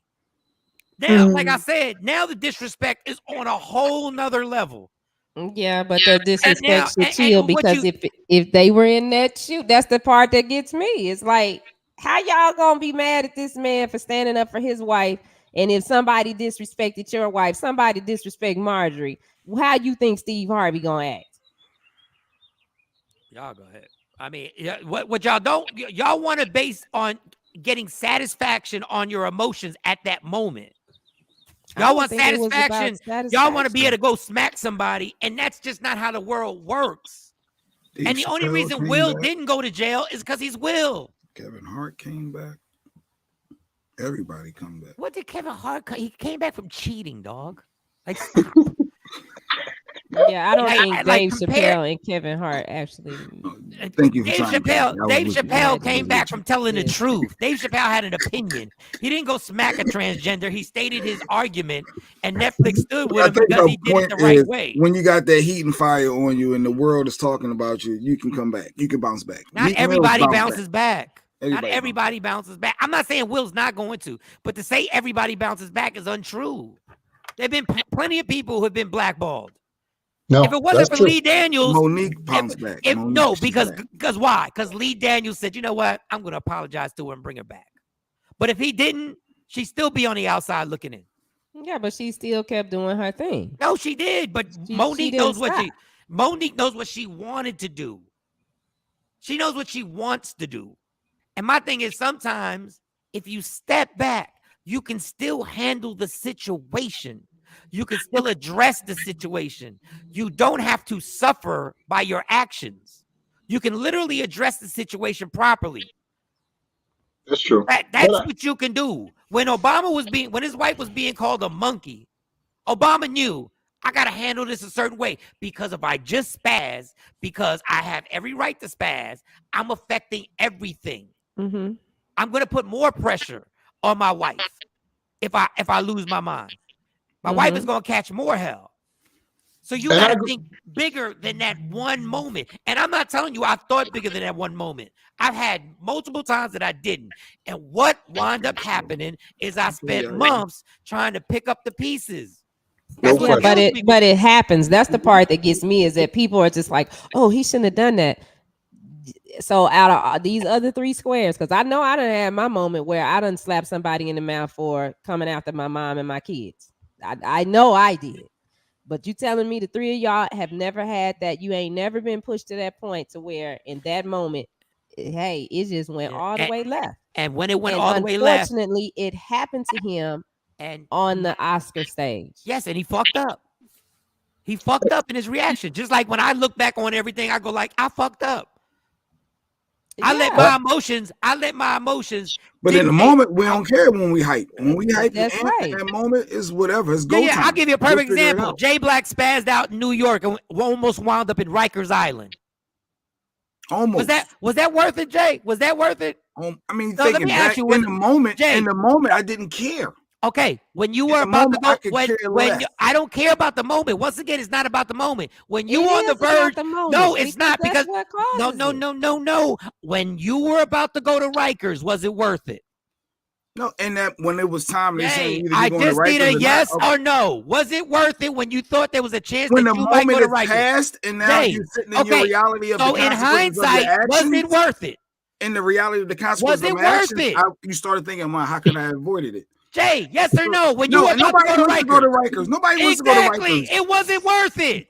You were a dumb fuck, and you knew you was a dumb fuck when you did it, because you put both of us in jeopardy. We both wound up going to jail because Jay got pissed, and Jay was this close. If DJ Envy doesn't look us out, Jay was about to go to Rikers Island for letting his emotions speak. That's what I'm trying to tell y'all.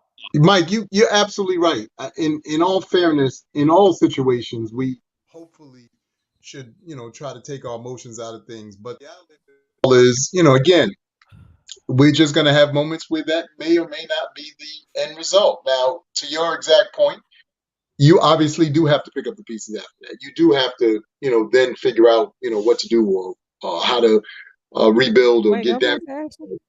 But I think that what happens is we, aren't always taught, how to deal with our emotions, because we live in a very trigger filled reality in all senses. Like I said, unlike other groups of people, there are constant triggers that we are having to deal with, like all day, every day.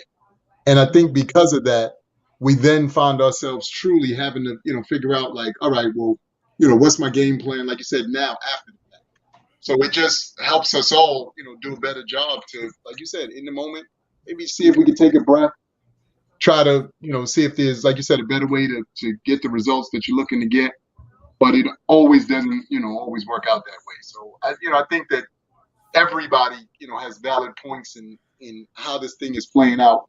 But again, we also have to realize that we're in the reality that we're in. And it doesn't make it right or wrong. It just is what it is. I don't agree with, him having slapped Chris Rock, as well. I know Shawn is on record saying that, she does based off of, her feelings and her emotions about it. But we got to understand that there were going to be people who, just see things differently. Sometimes we got to learn to agree to disagree. I'm not saying again that that's right, but it is a real part of how this world works. And we got to stop just, going at each other like, you're absolutely wrong. No, you just see it differently, and that's okay. Hopefully it doesn't put you in a position where now you're behind the 8 ball and you're trying to figure out like, maybe I should have listened to this person. I should have listened to that person. You know what I mean? I get it. I get it. I don't think he should. I mean, Action makes a good point. If he would have smacked a gay white guy, his career would have been over. But that's just the world we live in right now. Yeah, his career would have been a wrap if he would have. If that had been a gay white guy, maybe he wouldn't have. Would have been. But our research department has jumped in. They want to comment. Good morning, research department. What's up, man?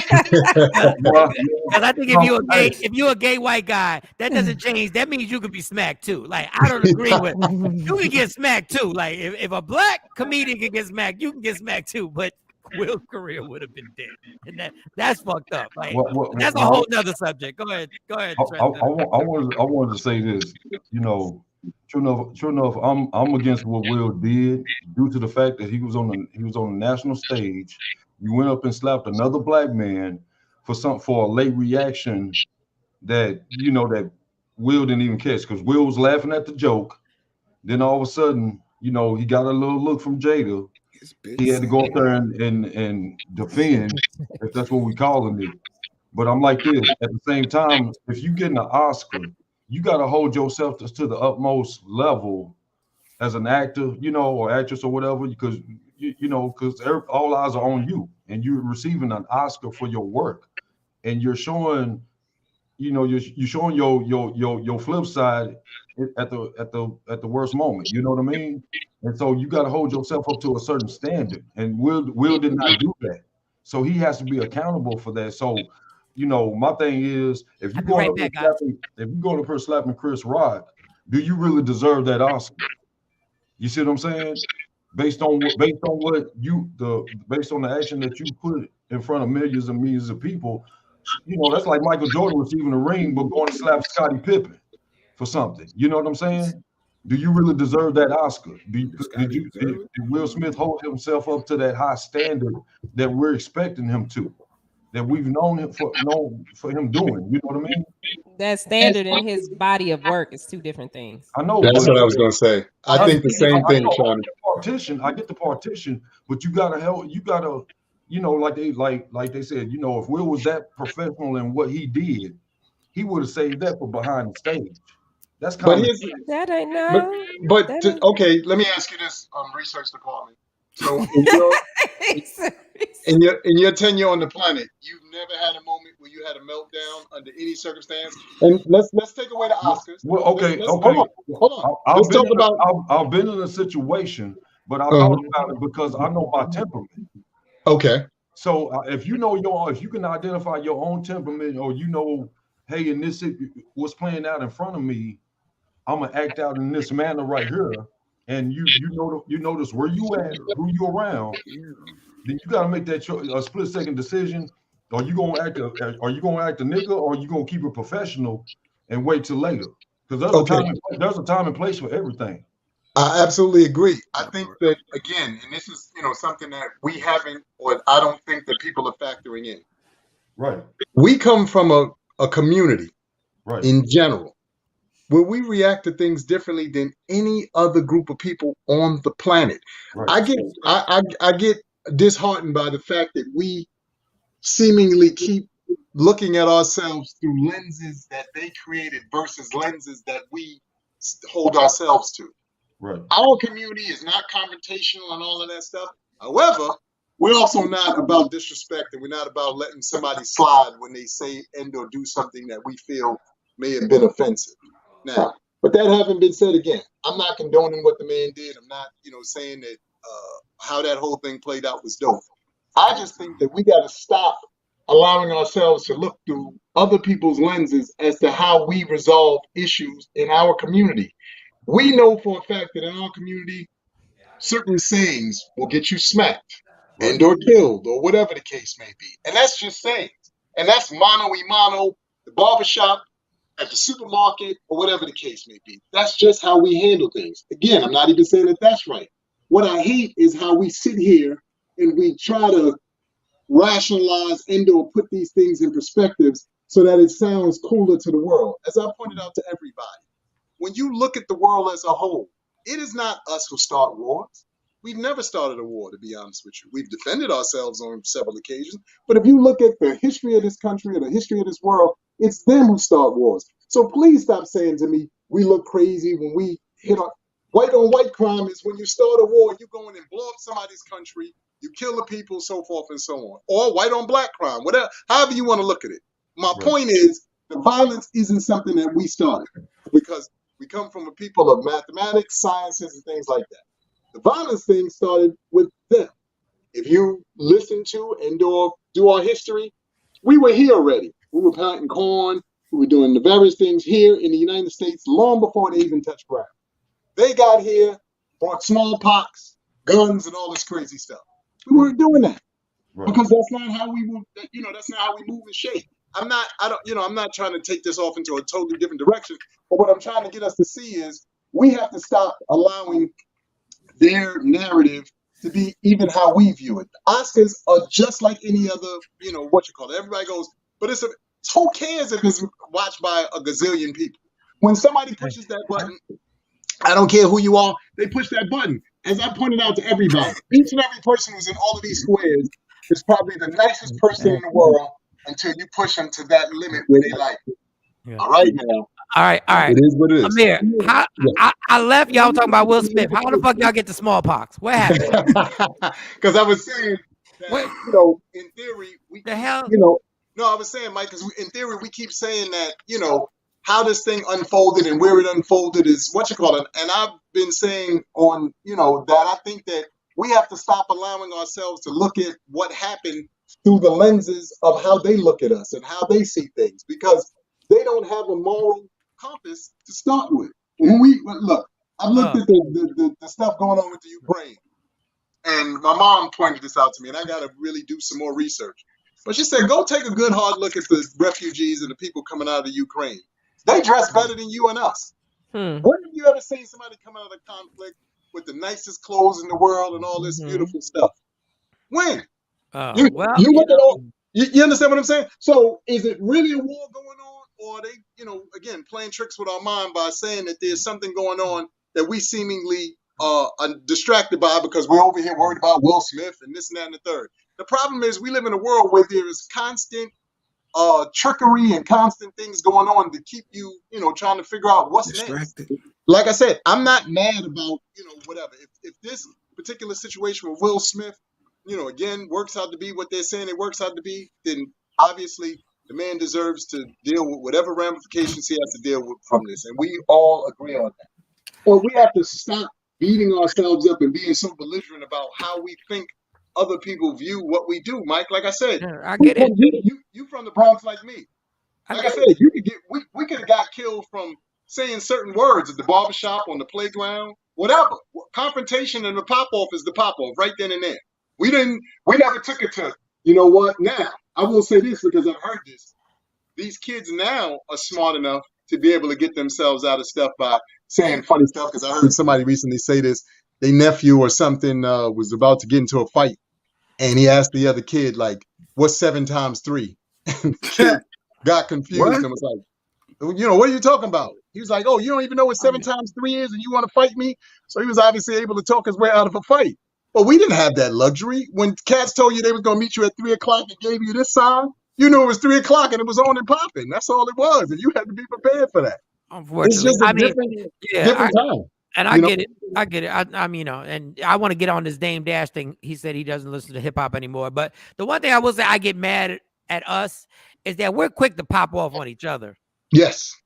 But we ain't quick to pop off on others. It just amazes me how we'll shoot an innocent bystander who happens to be black or Hispanic quick.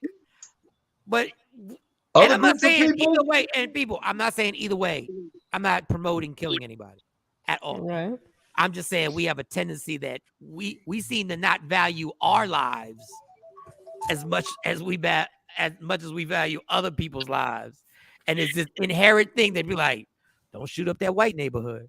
But we quick to shoot up our own neighborhood. I don't understand. Like, it's like we have no respect for it. We like, fuck it. It is what it is on my block. But, you know. And that's my point about us, like the distribution. We value what they have more than the information and the talent that we have. I agree with you, Shawnee. We have the same talent, if not better sometimes. Sometimes they are too. But we have that, but we won't use that. It's a crutch. We just, like, oh, I gotta go to, and you hear people say this, well, if we go over there where the white people are, they don't know, they be fucking shit up all the time. And to be honest with you, Shawnee, I'll even take it a step further. I think more times than not, they're actually playing off of our talents. Meaning, you guys know y'all have, been in media and so forth and so on. But they get a lot of their ideologies. They get a lot of their stuff from what they see you guys do. Because let's be clear, there's nobody on the planet who's more copied. The focus group? Nobody more copied, nobody more studied than us. But that's just the fact. You do understand they program us from the time we come out the womb, which is such a scary thing. And that goes for all people. We get programmed from the time we come out the womb. But especially us, we get programmed in a way where we're programmed to respect certain things.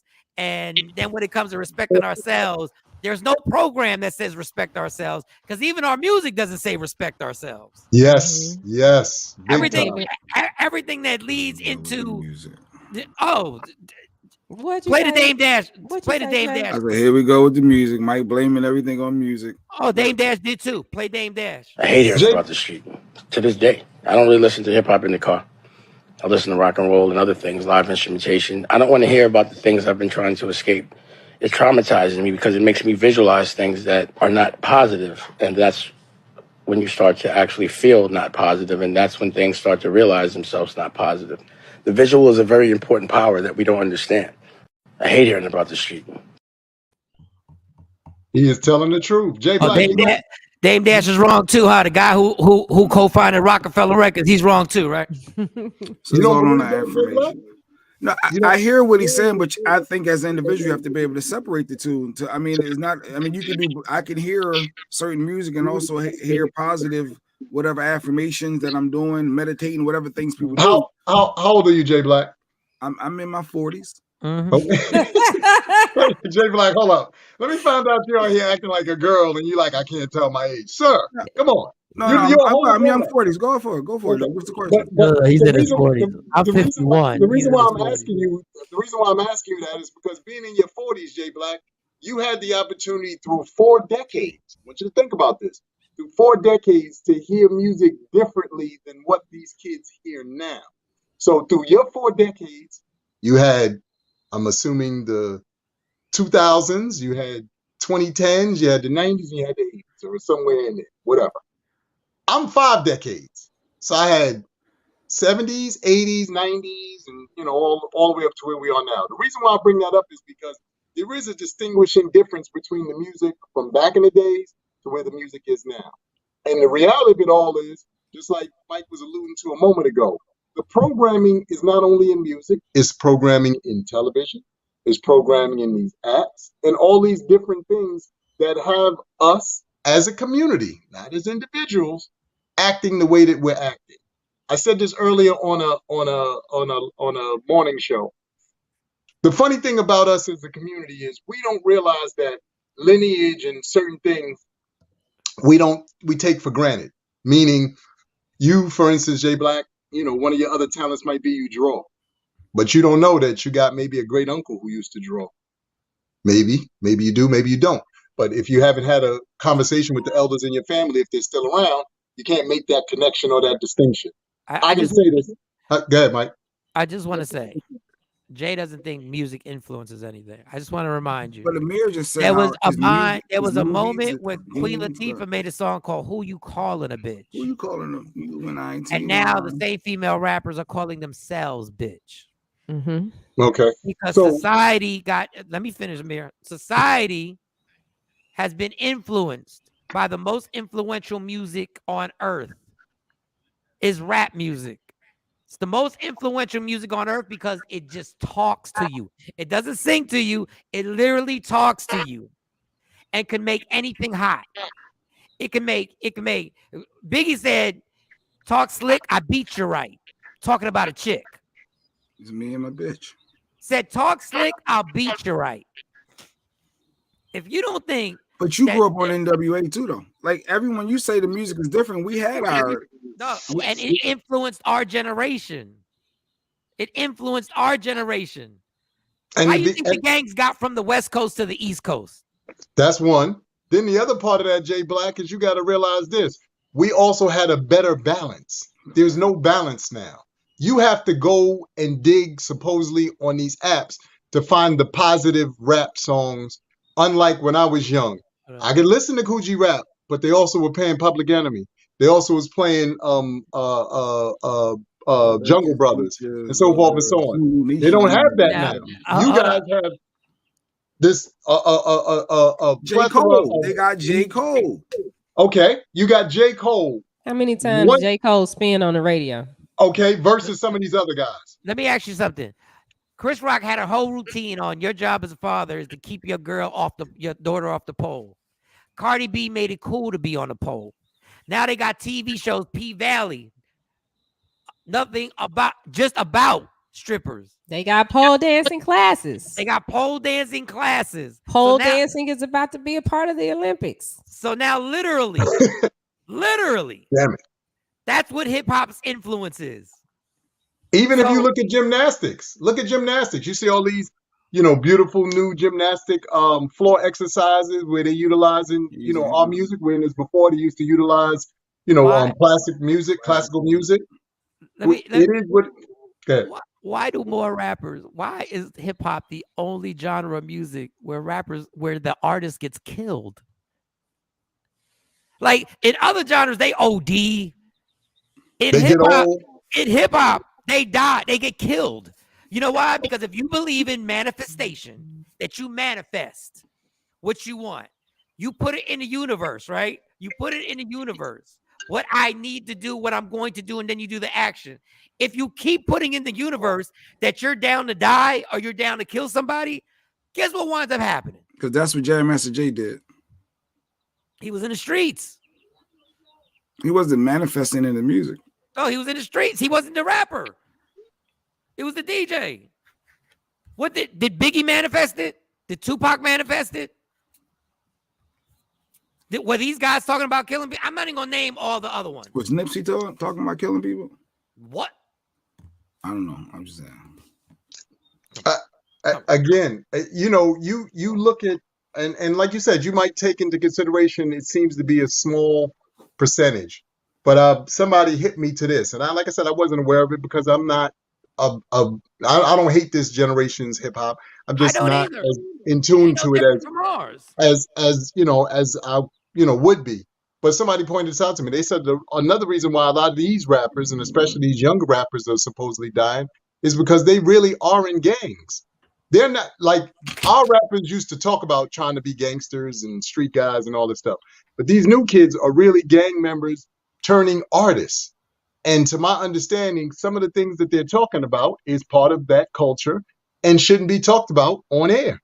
So the real reason why they're getting run up on and things are happening is because these guys are trying to make a transition from a life that, to my knowledge, you can't get out of. Supposedly, once you're in a gang, you're in a gang. There's no, I'm no longer part of this because I'm now in this space over here. According to that, ideology. Like I said, I don't know because I'm not in the gang. I've, never tried to be.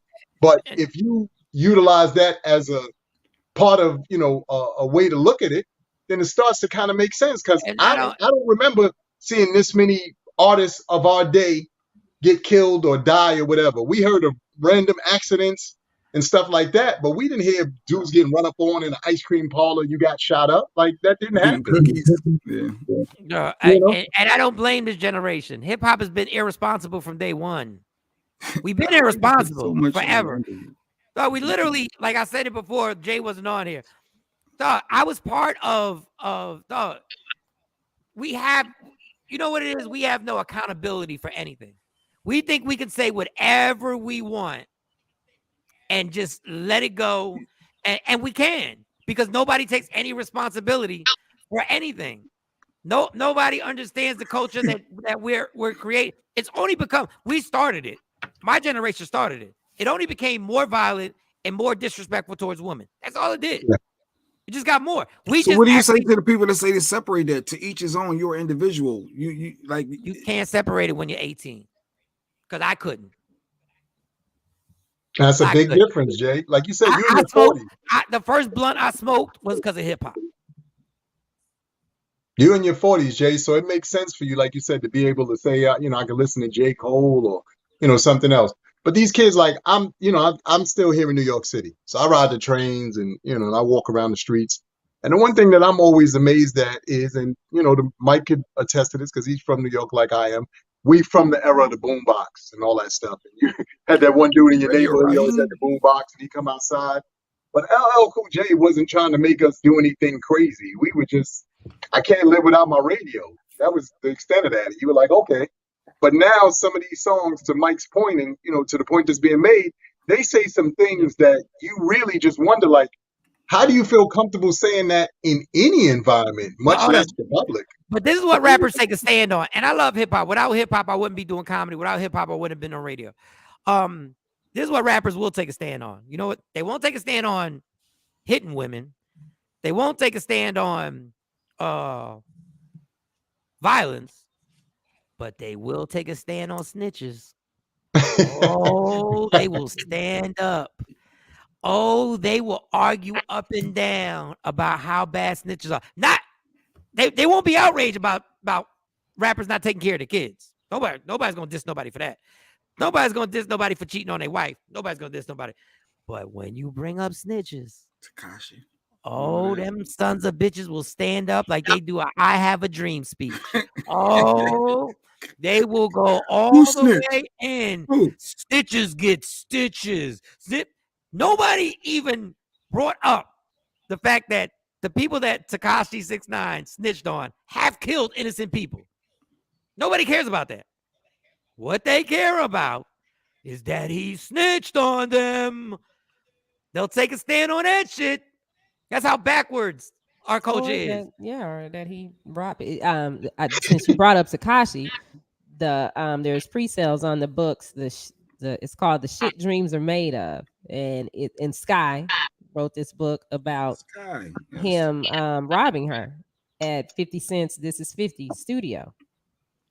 And I don't know how much I can say about it, but I can say she won the case.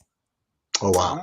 I can't say that Dr. Dre beat up So Sky the Sky that came on the show telling us about this Tekashi 6ix9ine and all that. It was legit. Wow. Yeah, the video was there. I mean, the video was on. You can go watch her get robbed. At This Is 50. She was with what's his name? What's the dude that runs the podcast out of there? I can't DJ Academics. Okay. Had her come up with another artist that they thought was Jay Prince's son. Because the boy, I can't remember the boy's name, but it's close. And so when they left the studio, you can see them walking into, because he has like a foyer. So you walk in the door, there's a foyer, and then there's another door. Well, as they're walking out, Tekashi's people are running in. Tekashi's sitting in the car taping it. He's taping it on live. And the security guard, you see them push them out the door and lock the door so they cannot come back in. And they pull guns and knives on them and rob them right there. And it's all on tape. Wow. So she won, and that's why Sky ain't been commenting lately. She got her bread and she been out, huh? Sky, what up, Sky? I mean, well, she can talk. She's getting ready to do interviews. She's about to start doing interviews. Oh, she won, so it's legit. Mm-hmm. But once again, I'm not saying I hate hip hop. I just know when something's fucked up, and we do it to ourselves. I just think you got to just give people more credit to focus on parents training their kids, educating their kids being able to separate life from fiction, from kids movies to video games. But that's when you have to encourage them to have those. Kids can't do that. Kids can't do that. And I used to feel the same way until these two girls of mine got to junior high school. It doesn't matter. Everything that I put into them, and everything I've taught them, everything I've shown them, living the way that I've lived, so they would have this type of role model. hey, they still come home from school wanting to be thoughts. And you have to, you know what, you have to think about this, and to Shawnee's point, because again, growing up in the 80s and the 90s, where we did, and I know this because I've had friends who became a part of the life, and they lived in a home, and they had two parents. You can do the best you can to sow into your children. There's no two ways about that. But you got to understand that they're also already human beings and individuals. Like, we kind of forget that part of the process. We, like I said, we're doing everything we can. You giving them guidance. You're trying to sow into them. You're trying to, make sure that they understand certain things. But they are already human beings with ideologies of their own. The only thing that you can do, hopefully, is pray that they don't stray too far off the path. And if they do, some of the training that you've given them will kick in. And the other thing, when you say you got to be able to separate, let's remember, when we came up, hip hop was not this popular. Yeah. Hip hop was, that's when it was still our music. Mm-hmm.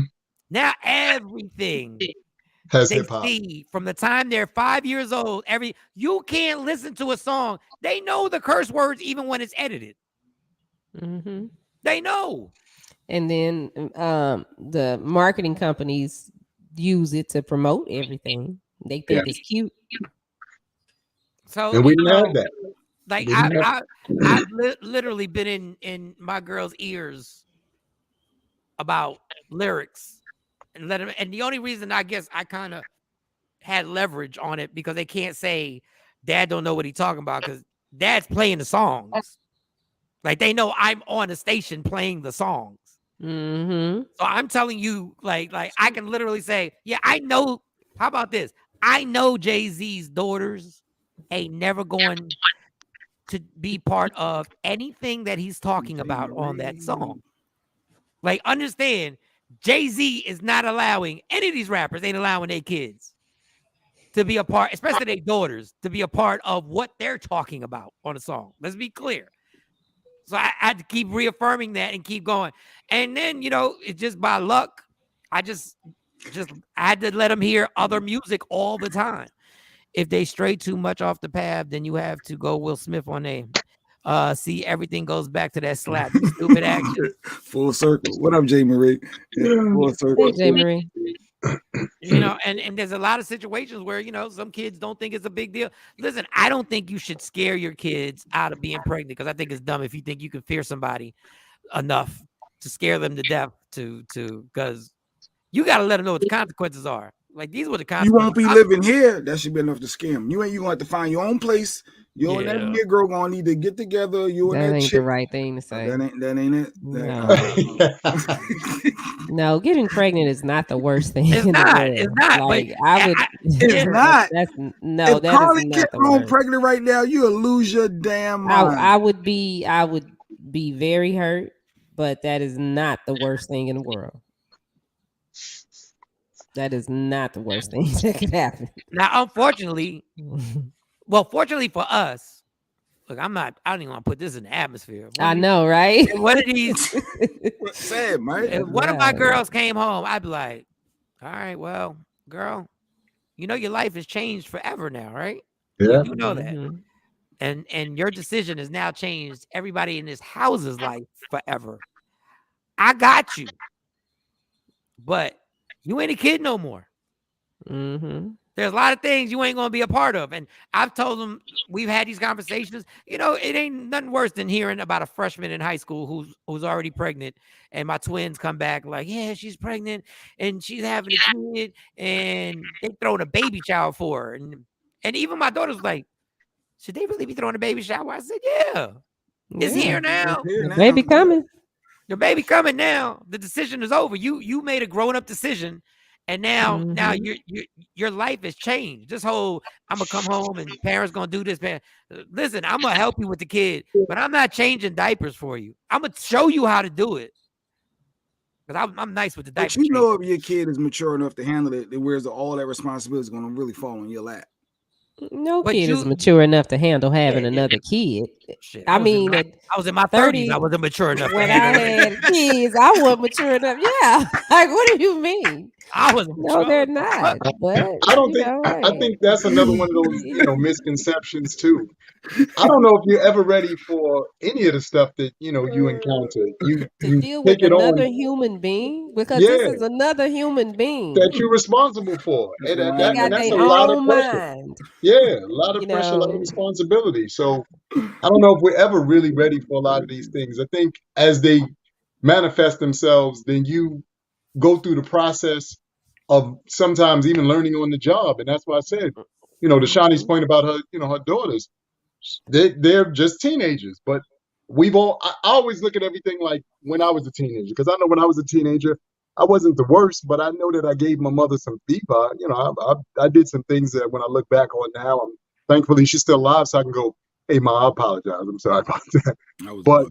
that's a part of, that's a part of the growing process. And you hopefully learn from it so that when you have children of your own, if you decide to have children of your own, you can impart that knowledge on them. Mike talks about it all the time, how crazy he was. And, I used to be honest with his kids, like, I was a little off the hook. I can't lie. Because if you try to put on this persona of being so perfect, that's a lie.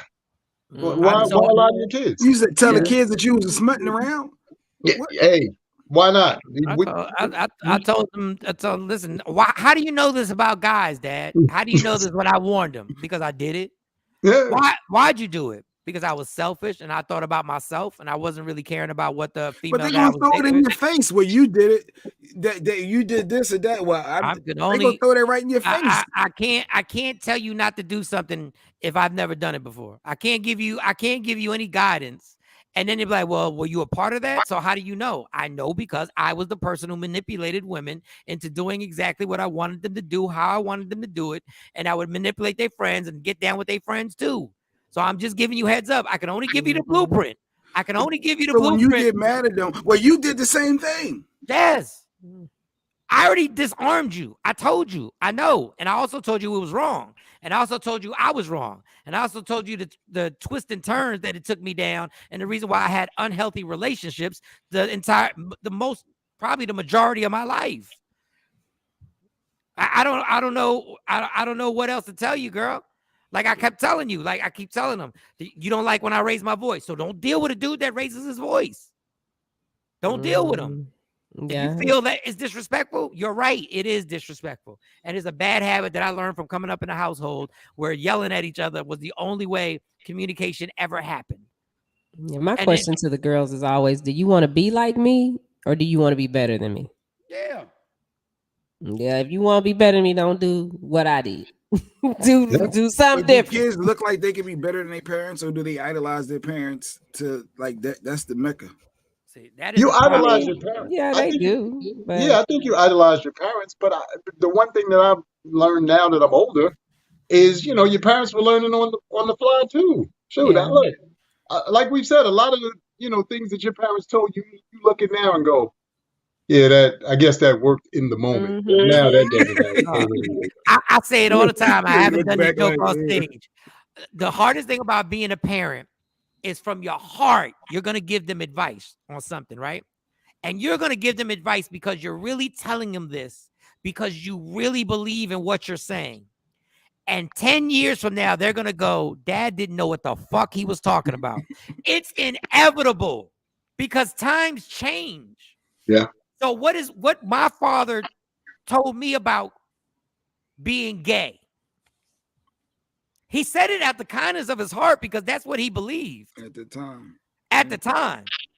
But literally, without him saying it, I realized that if I had been gay, that was going to take a toll on my dad, me telling him, which is wrong. Like, it's regardless. I got to love you regardless. It's not I got to love you. You should love me regardless. Like, I don't care. I don't care what you come back and tell me. So you feel comfortable coming out now? Shut up, Jay. Probably not. Jay being funny. Shut up. No, but I'll answer his funniness. Like, I know his smart ass. Probably not. I would, at this point, there would be no reason for me to tell my 75-year-old dad that I'm gay. I would just let it ride. But does that make any sense? No. But I was born in 1971. That's the way I was trained for the first 20 years of my life. You know what I'm saying? Like my Uncle Frankie was the gayest. And literally everybody ignored and nobody treated his boyfriend. And his boyfriend was over all the time, Eddie. Super, super nice guy. They took me to Great Adventures. My family never even addressed it. But they treated him like family, but they never addressed it. Literally, I didn't realize it till I told my cousin. I slept over my cousin's house and we was chilling. I said, yo, I think Frankie's gay. And my cousin looked at me like, you think? He is gay. Nobody even told me. I had no clue. So I'm just saying, you're gonna give your kids some advice that 10 years from now they're gonna look back and be like, Dad, well, you was tripping. Actually, you got to walk your own journeys. And that was a big part. That was a big part of our development back then as well, because again, a lot of stuff just wasn't addressed. It was assumed and or just not addressed. I had something similar in my family. I had a cousin who, and another cousin, and for a very long time, I was grown actually before I came to that realization. I said the same thing to my brother. I was like, "What's up with cousin such?" And he was like, "You don't know." And I was like, "No." But to Mike's point, all the family functions when they playing cards and the music is playing and we eating, she's there, they there, and everybody's just partying and enjoying themselves. But nobody's definitively sitting you down and going, "Hey, by the way, this situation over here is what it is." It just wasn't something that seemingly was a way that families address things during our generation. Now, I'm not saying it's right or wrong. That's just unfortunately how we were programmed or how they were programmed then. I heard my mom was yelling at my dad. I think I was like 20 something. I was 20 something, and I came over. I wasn't living with them. I came over, and I heard my mom yelling at my dad, and my mom was like, "You're not gonna talk to him about his drinking, and why aren't you gonna talk to him about his drinking?" And my dad said, "He's not gonna listen. He's in his zone right now." I've been there because just where I got it from was I didn't get it. I don't hate to say I got it from my dad, but my dad had the same problem when it came to drinking and substances.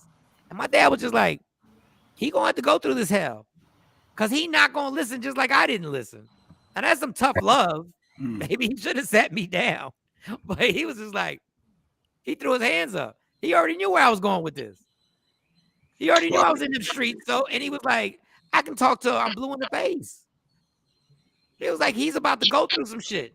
And it's my worst fear with my kids. It's like, I don't know how. Look, my worst fear is that one of these kids pick up a drink and they have the same. Look, they might pick up a drink and be like my mom. My mom would drink a glass of wine and she's good for the night. I still don't understand it. One and done. She's one and done, and she's like, I'm good. Like my mom says, she don't drink because she doesn't like not being in control. I'm like, what the fuck are you talking about? That's exactly what I like. Not being in control. That's what I like. That's facts.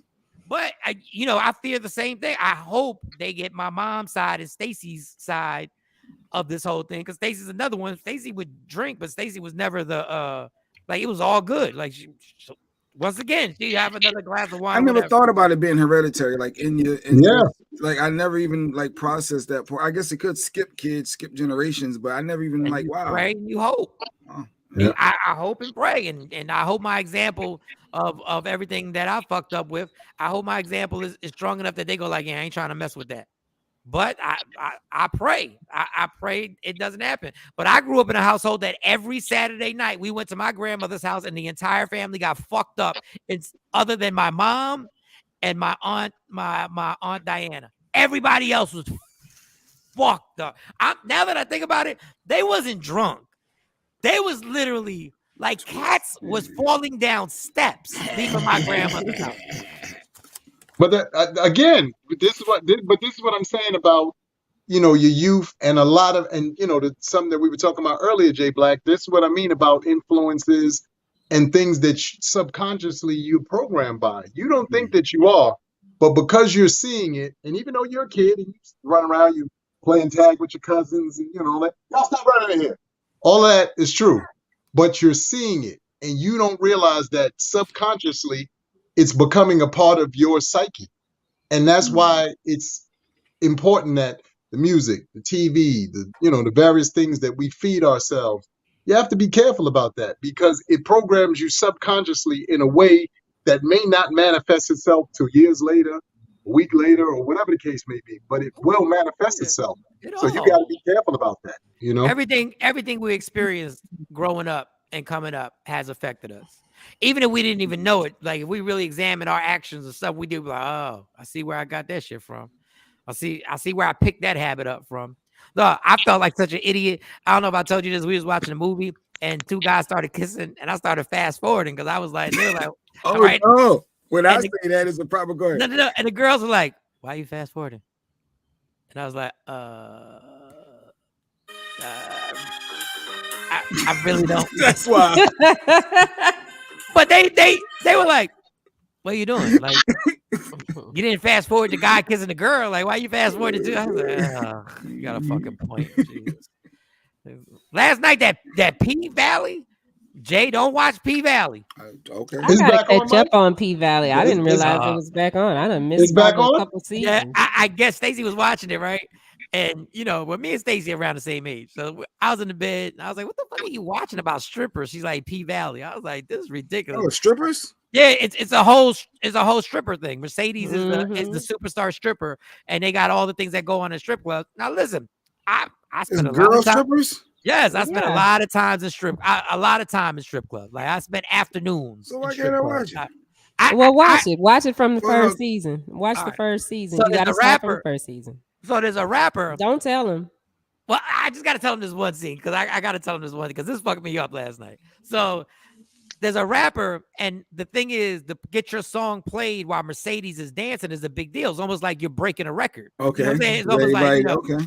So dude walks in. He almost gets into it with these drug dealer dudes. He goes to say what's up to Mercedes. He steps to the dude, the drug dealer dude's like, you don't know the code. You don't just come up here with your lame ass. They going all in on him. He ready to fight. They break it up. She asks the stripper, and then he goes about his business. Now he's sitting with his boy, right? He's sitting with his boy by the stage, and his boy's clowning him, basically like, dog, you a punk, like you just got punked and punked this, and he's like, yo, why are you getting so hyped over this? And the dude was like, look, everybody think you're a punk, so he fucks his boy up. Like it's like pat pat pat pat pat. He beating his ass on the stripper stage, right? Pat pat. Now the person who runs the strip club is a dude that dresses like a girl. He got a mustache and everything, but he's a girl, right? He's a big girl. Muscular girl. I wouldn't fight this guy at all. So he's the one who runs everything, right? So when he beats the dude up, they kick him out the strip club. Well, while he's outside smoking a cigarette, he hears, because Mercedes, the headliner, she can't make it. She gets into some shit. Another girl takes over and she kills the dance, and he hears his song getting played, right? And the song is like, I fell for you and all this stuff. The song is popping, right? He's rapping, it's popping. He's out smoking a cigarette. The transgender dude comes out and he says, he talks to him. And the dude looks at him and says, you know that song's about you, right? I said, what the fuck? I said, what? He says, you know that song's about you, right? I need it for you. So I'm like, oh, shit. It's crazy. So the transgender dude says, oh, you made it for me? Prove it. I said, okay. So they go to a room. On the first season, yeah, you're watching. This is the first. I don't know what Stacey was on. First season. And dude says, "Prove it." Right. And he takes it to the back.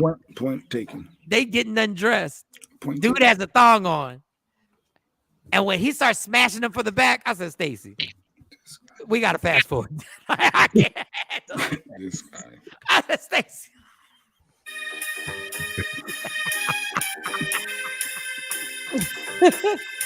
You weren't supposed to tell him, Mike. I wanted him just to watch it. Oh, I'm not watching.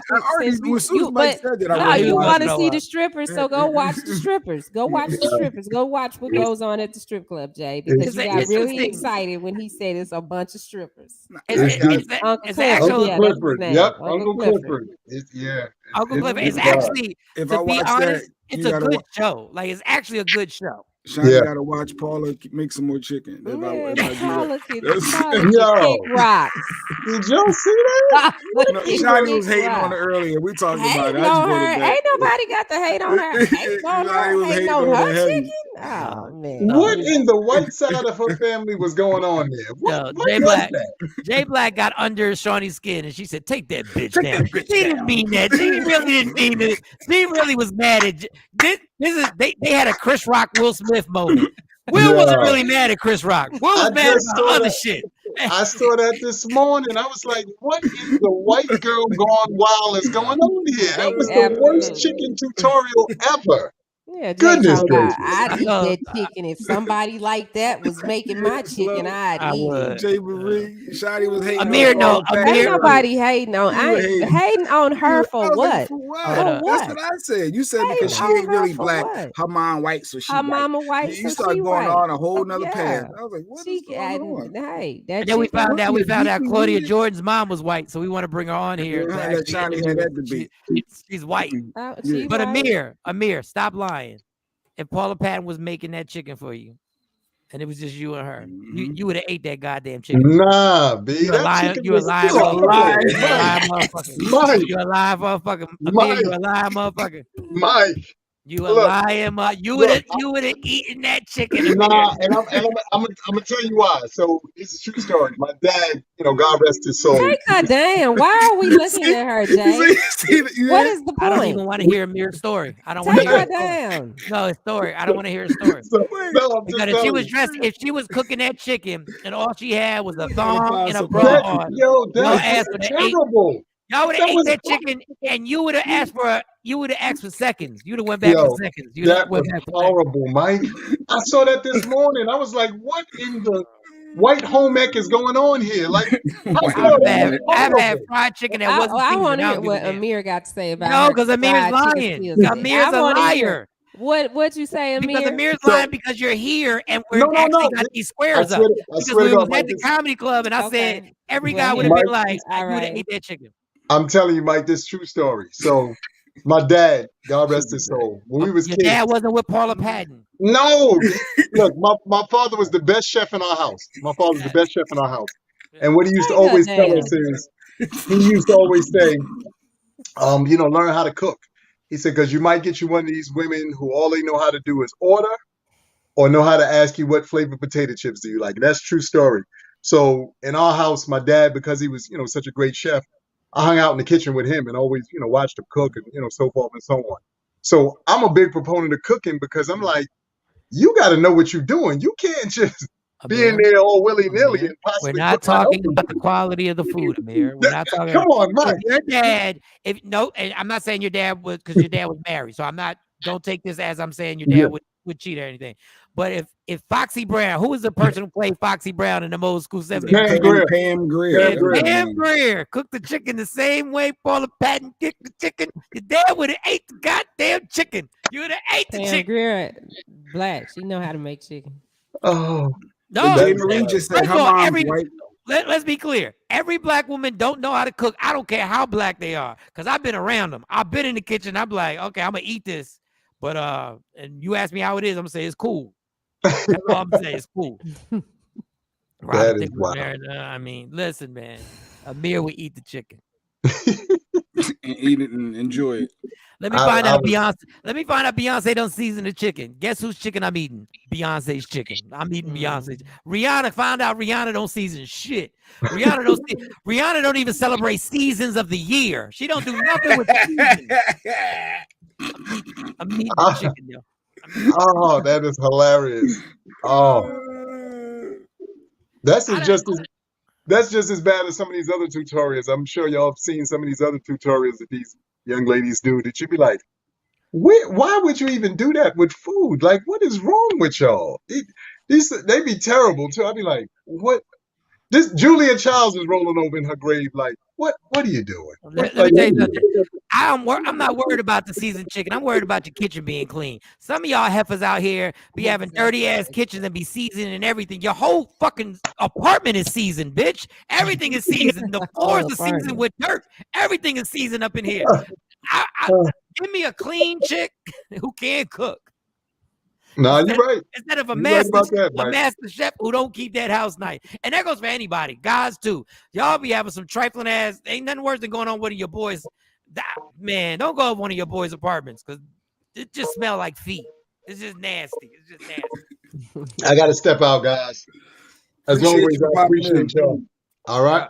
Have a great day. So, Mike, you all about the clean, the clean I think female the with the clean sexiest shit house. ever is cleanliness. Folded clothes, long dishes is done and not in the sink. You want it all floors vacuum with the lines in it. You want to see the lines I in the carpet. love You want to see Saturday. the floor shining carpet.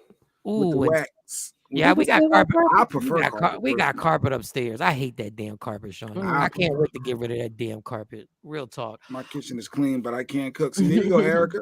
Her kitchen is clean, Mike, but she can't Erica, cook. I love you. Let me tell you the sexiest time, Stacy. Let me tell you when Stacy's at her sexiest. Around 1 o'clock on Saturday, when the whole downstairs is clean and smelling all good and everything. I'm like, girl, you can get it right now. You can get it right now. When she like them sexy ass candles that smell, I love them candles. She like them candles, and I'm like, oh, it smell good down here. Man, listen, man, that shit is sexy. I mean, a fat ass is sexy too, but I'm just saying that's also a clean kitchen. Yeah, your kitchen has to be clean to cook. You can't cook it. You can't cook in a dirty kitchen. Yeah, Everything got to be put up. And it's one, and I'm just mean it being clean. You can have a bunch of stuff. Like people got stuff. Like we got stuff. But yeah, you we can't got have stuff. dirty dishes, Yeah. dirty counters, dirty stove. You got to clean all that up. No, that's so sexy. Let me tell you something. And I don't know what these young girls do because I'm not even gonna sit up here and say these young girls don't because I'm, I have no idea. But Jesus, yeah, man, that would be disappointing if Rihanna was like not if they had dishes in the sink. Like, damn, Ree, you can't hire somebody. I would love to hire somebody just to clean the house every day. Like, just because it's hard to keep up a house every day. It's hard to keep up anywhere you live every day. Every day, all day. And you got kids. Like, kids don't understand kids structure. And pets. Mm-hmm. Yeah, kids and pets. Like, poor Monty, that room be getting vacuumed so much. Like, she done wore out the carpet. Like, and she got a bird. When they were smaller, it was easier to keep the house clean. That's what I thought. As my kids got older, it would get better, but it was a lot easier for me to keep the whole house. I'm talking about the whole house, their room, everything clean. Now that they older, it's hard.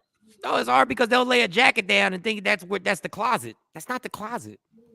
Why is the jacket? Why did you leave it there? Like, why are your sneakers here? You clean your kids' room, Shawnee? That's what you just said? You said the harder to keep their rooms clean, you clean it? I mean, the last time I cleaned their room, probably about 3 months ago. Yeah, usually I go in there and do it. And I said, I'm not doing all this shit. Y'all is too big. Y'all need to keep your room clean. But I'm going to go in there and organize it one more time. And I say that every time I organize the room one more time. And this is the way y'all need to keep it. Because they don't know what they think is clean. What they think is organized ain't clean or organized. But it took me a while to figure it out. The oldest has a better grip on it because she will fold her clothes neatly and she'll do the the little storage. That baby, no, it's stuff all up under the bed, clothes on the side of the bed. I know where it's at.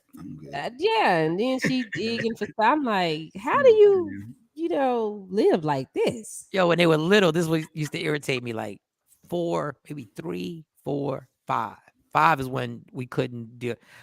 Dude, I need you to keep Jay Marie just brought it up. I need you to wash your goddamn hands all the time. Because y'all doing a lot. Because especially when they started getting potty trained and everything like that, and they go in there and they just, I'm like, no. You got to scrub your hands with this soap. Because I don't care how cute you are. Them hands ain't touching me. Like, I need you to keep cleaning your hands. But they got it now. I was irritating with that. If I ain't here to water, imagine if you talking about clean, you probably all over the girls, and they like, we young. What are you doing? Like, easy. When I saw dust on your mirror. They were better with it. Now I have to say, go wash your hands. Get your washing hands.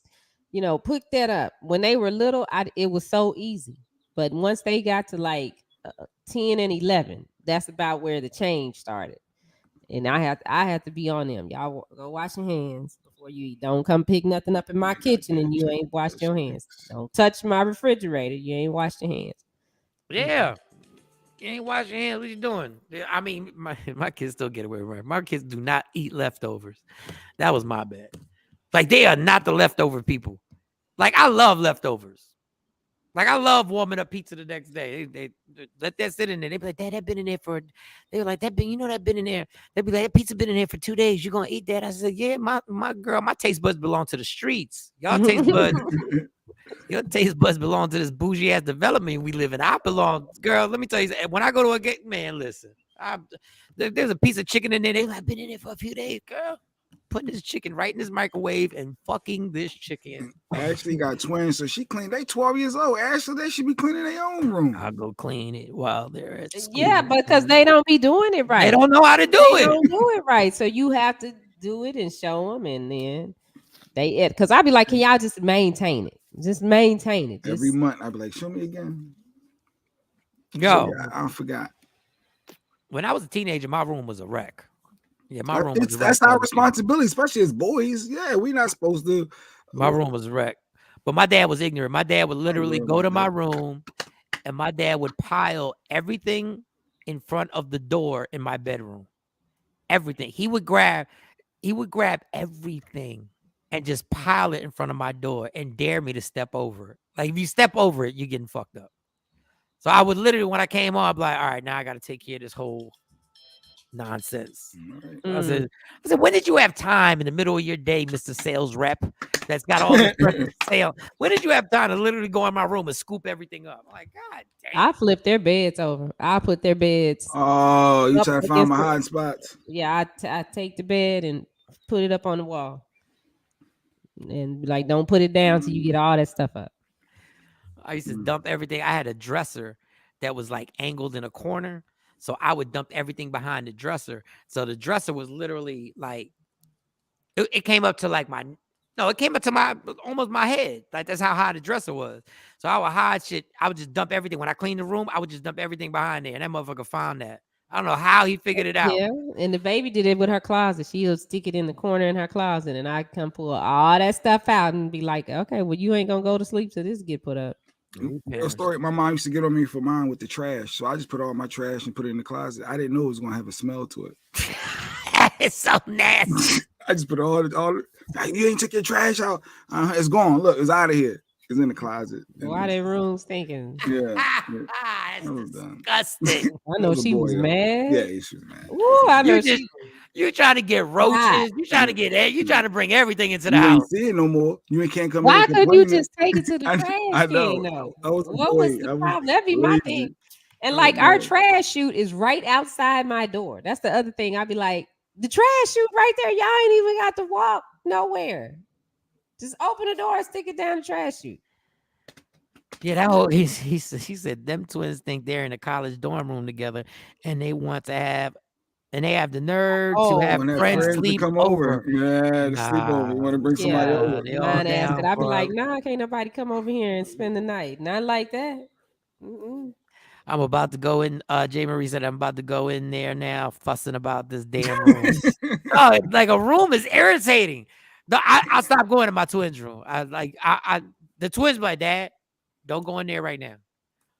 So I'm like, all right.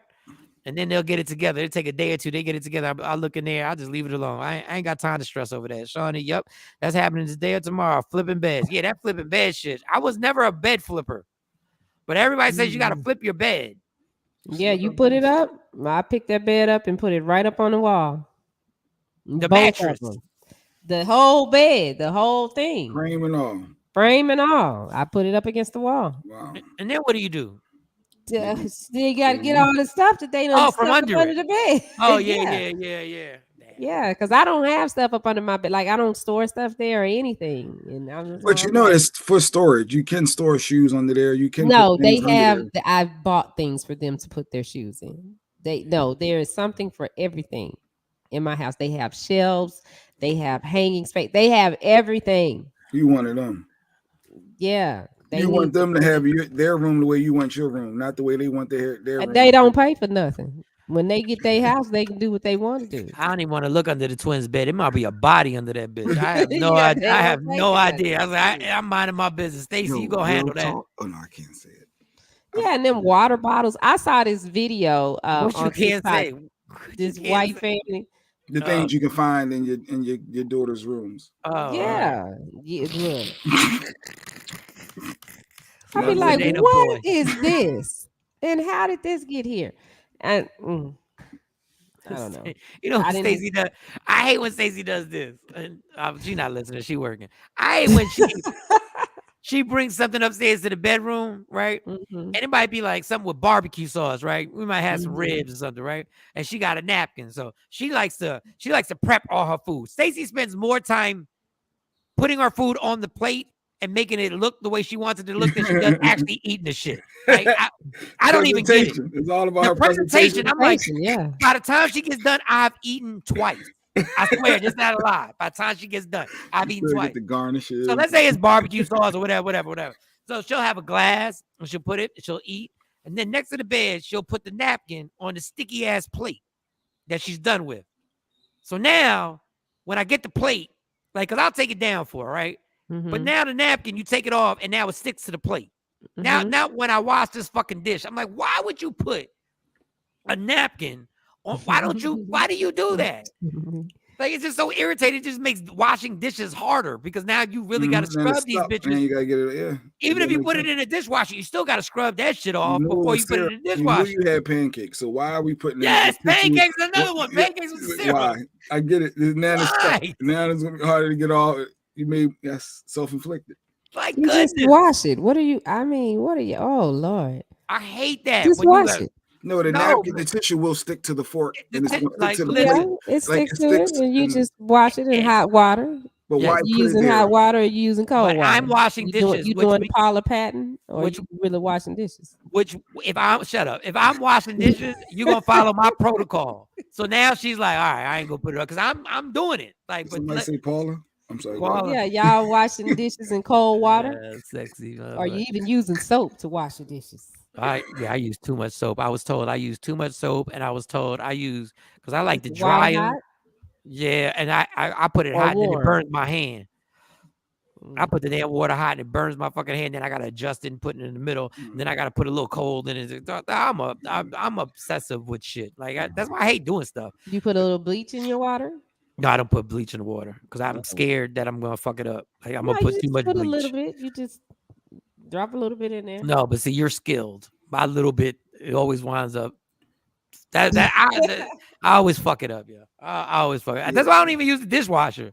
Like I just wash it myself because I'm scared I'm gonna mess up and do something to the dishwasher. Yeah, because you're the dishwasher. I just had a vision. I don't know why I had this vision of Mike with an apron on trying to clean the kitchen with music playing. I don't know why. Oh, and you had the vision. I do have music on. I do have music on. That'd be Mike in there spinning around, twirling.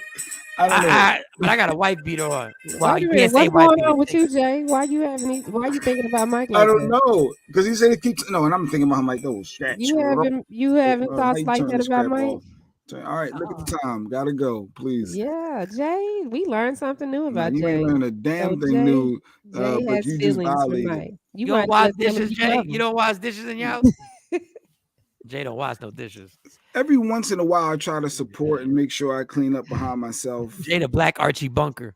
Like Jay, I know Jay. There's certain things Jay's like, that is not a man's duty. It's not. Tomorrow we got to talk about the industry being on blast. About what? The industry on blast? The industry on blast, Mike. We talked about this. Oh, the industry. Yeah. So talk about it tomorrow. Tomorrow's Wellness Wednesday. Oh, Shane, it should be the first Wednesday of the month. Should have Sequisa here. Get some health wellness tips. Shout out Enjoy your day. I'm going to watch P Valley. Y'all hilarious.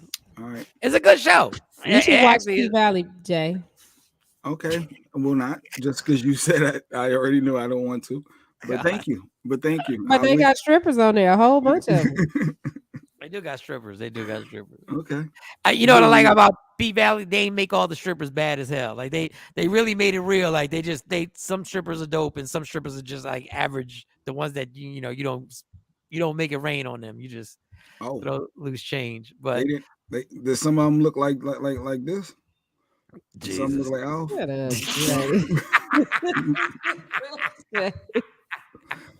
That's what they was looking like. Yeah, I don't want to see them strippers. All right, we done. We out. Love me for who I am, not who you want me to be, because I can never be that. And understand there's only one thing in life that's guaranteed it will end. So enjoy every minute. And you fight for everything in life. Fight for your happiness. Never let anybody take it from you. Not even Alf. Don't let Alf take it from you. All right, we out here. We'll see y'all tomorrow. Takeover Legends. Yeah. Michael, Shawn, and the Takeover Legends, where the truth hurts.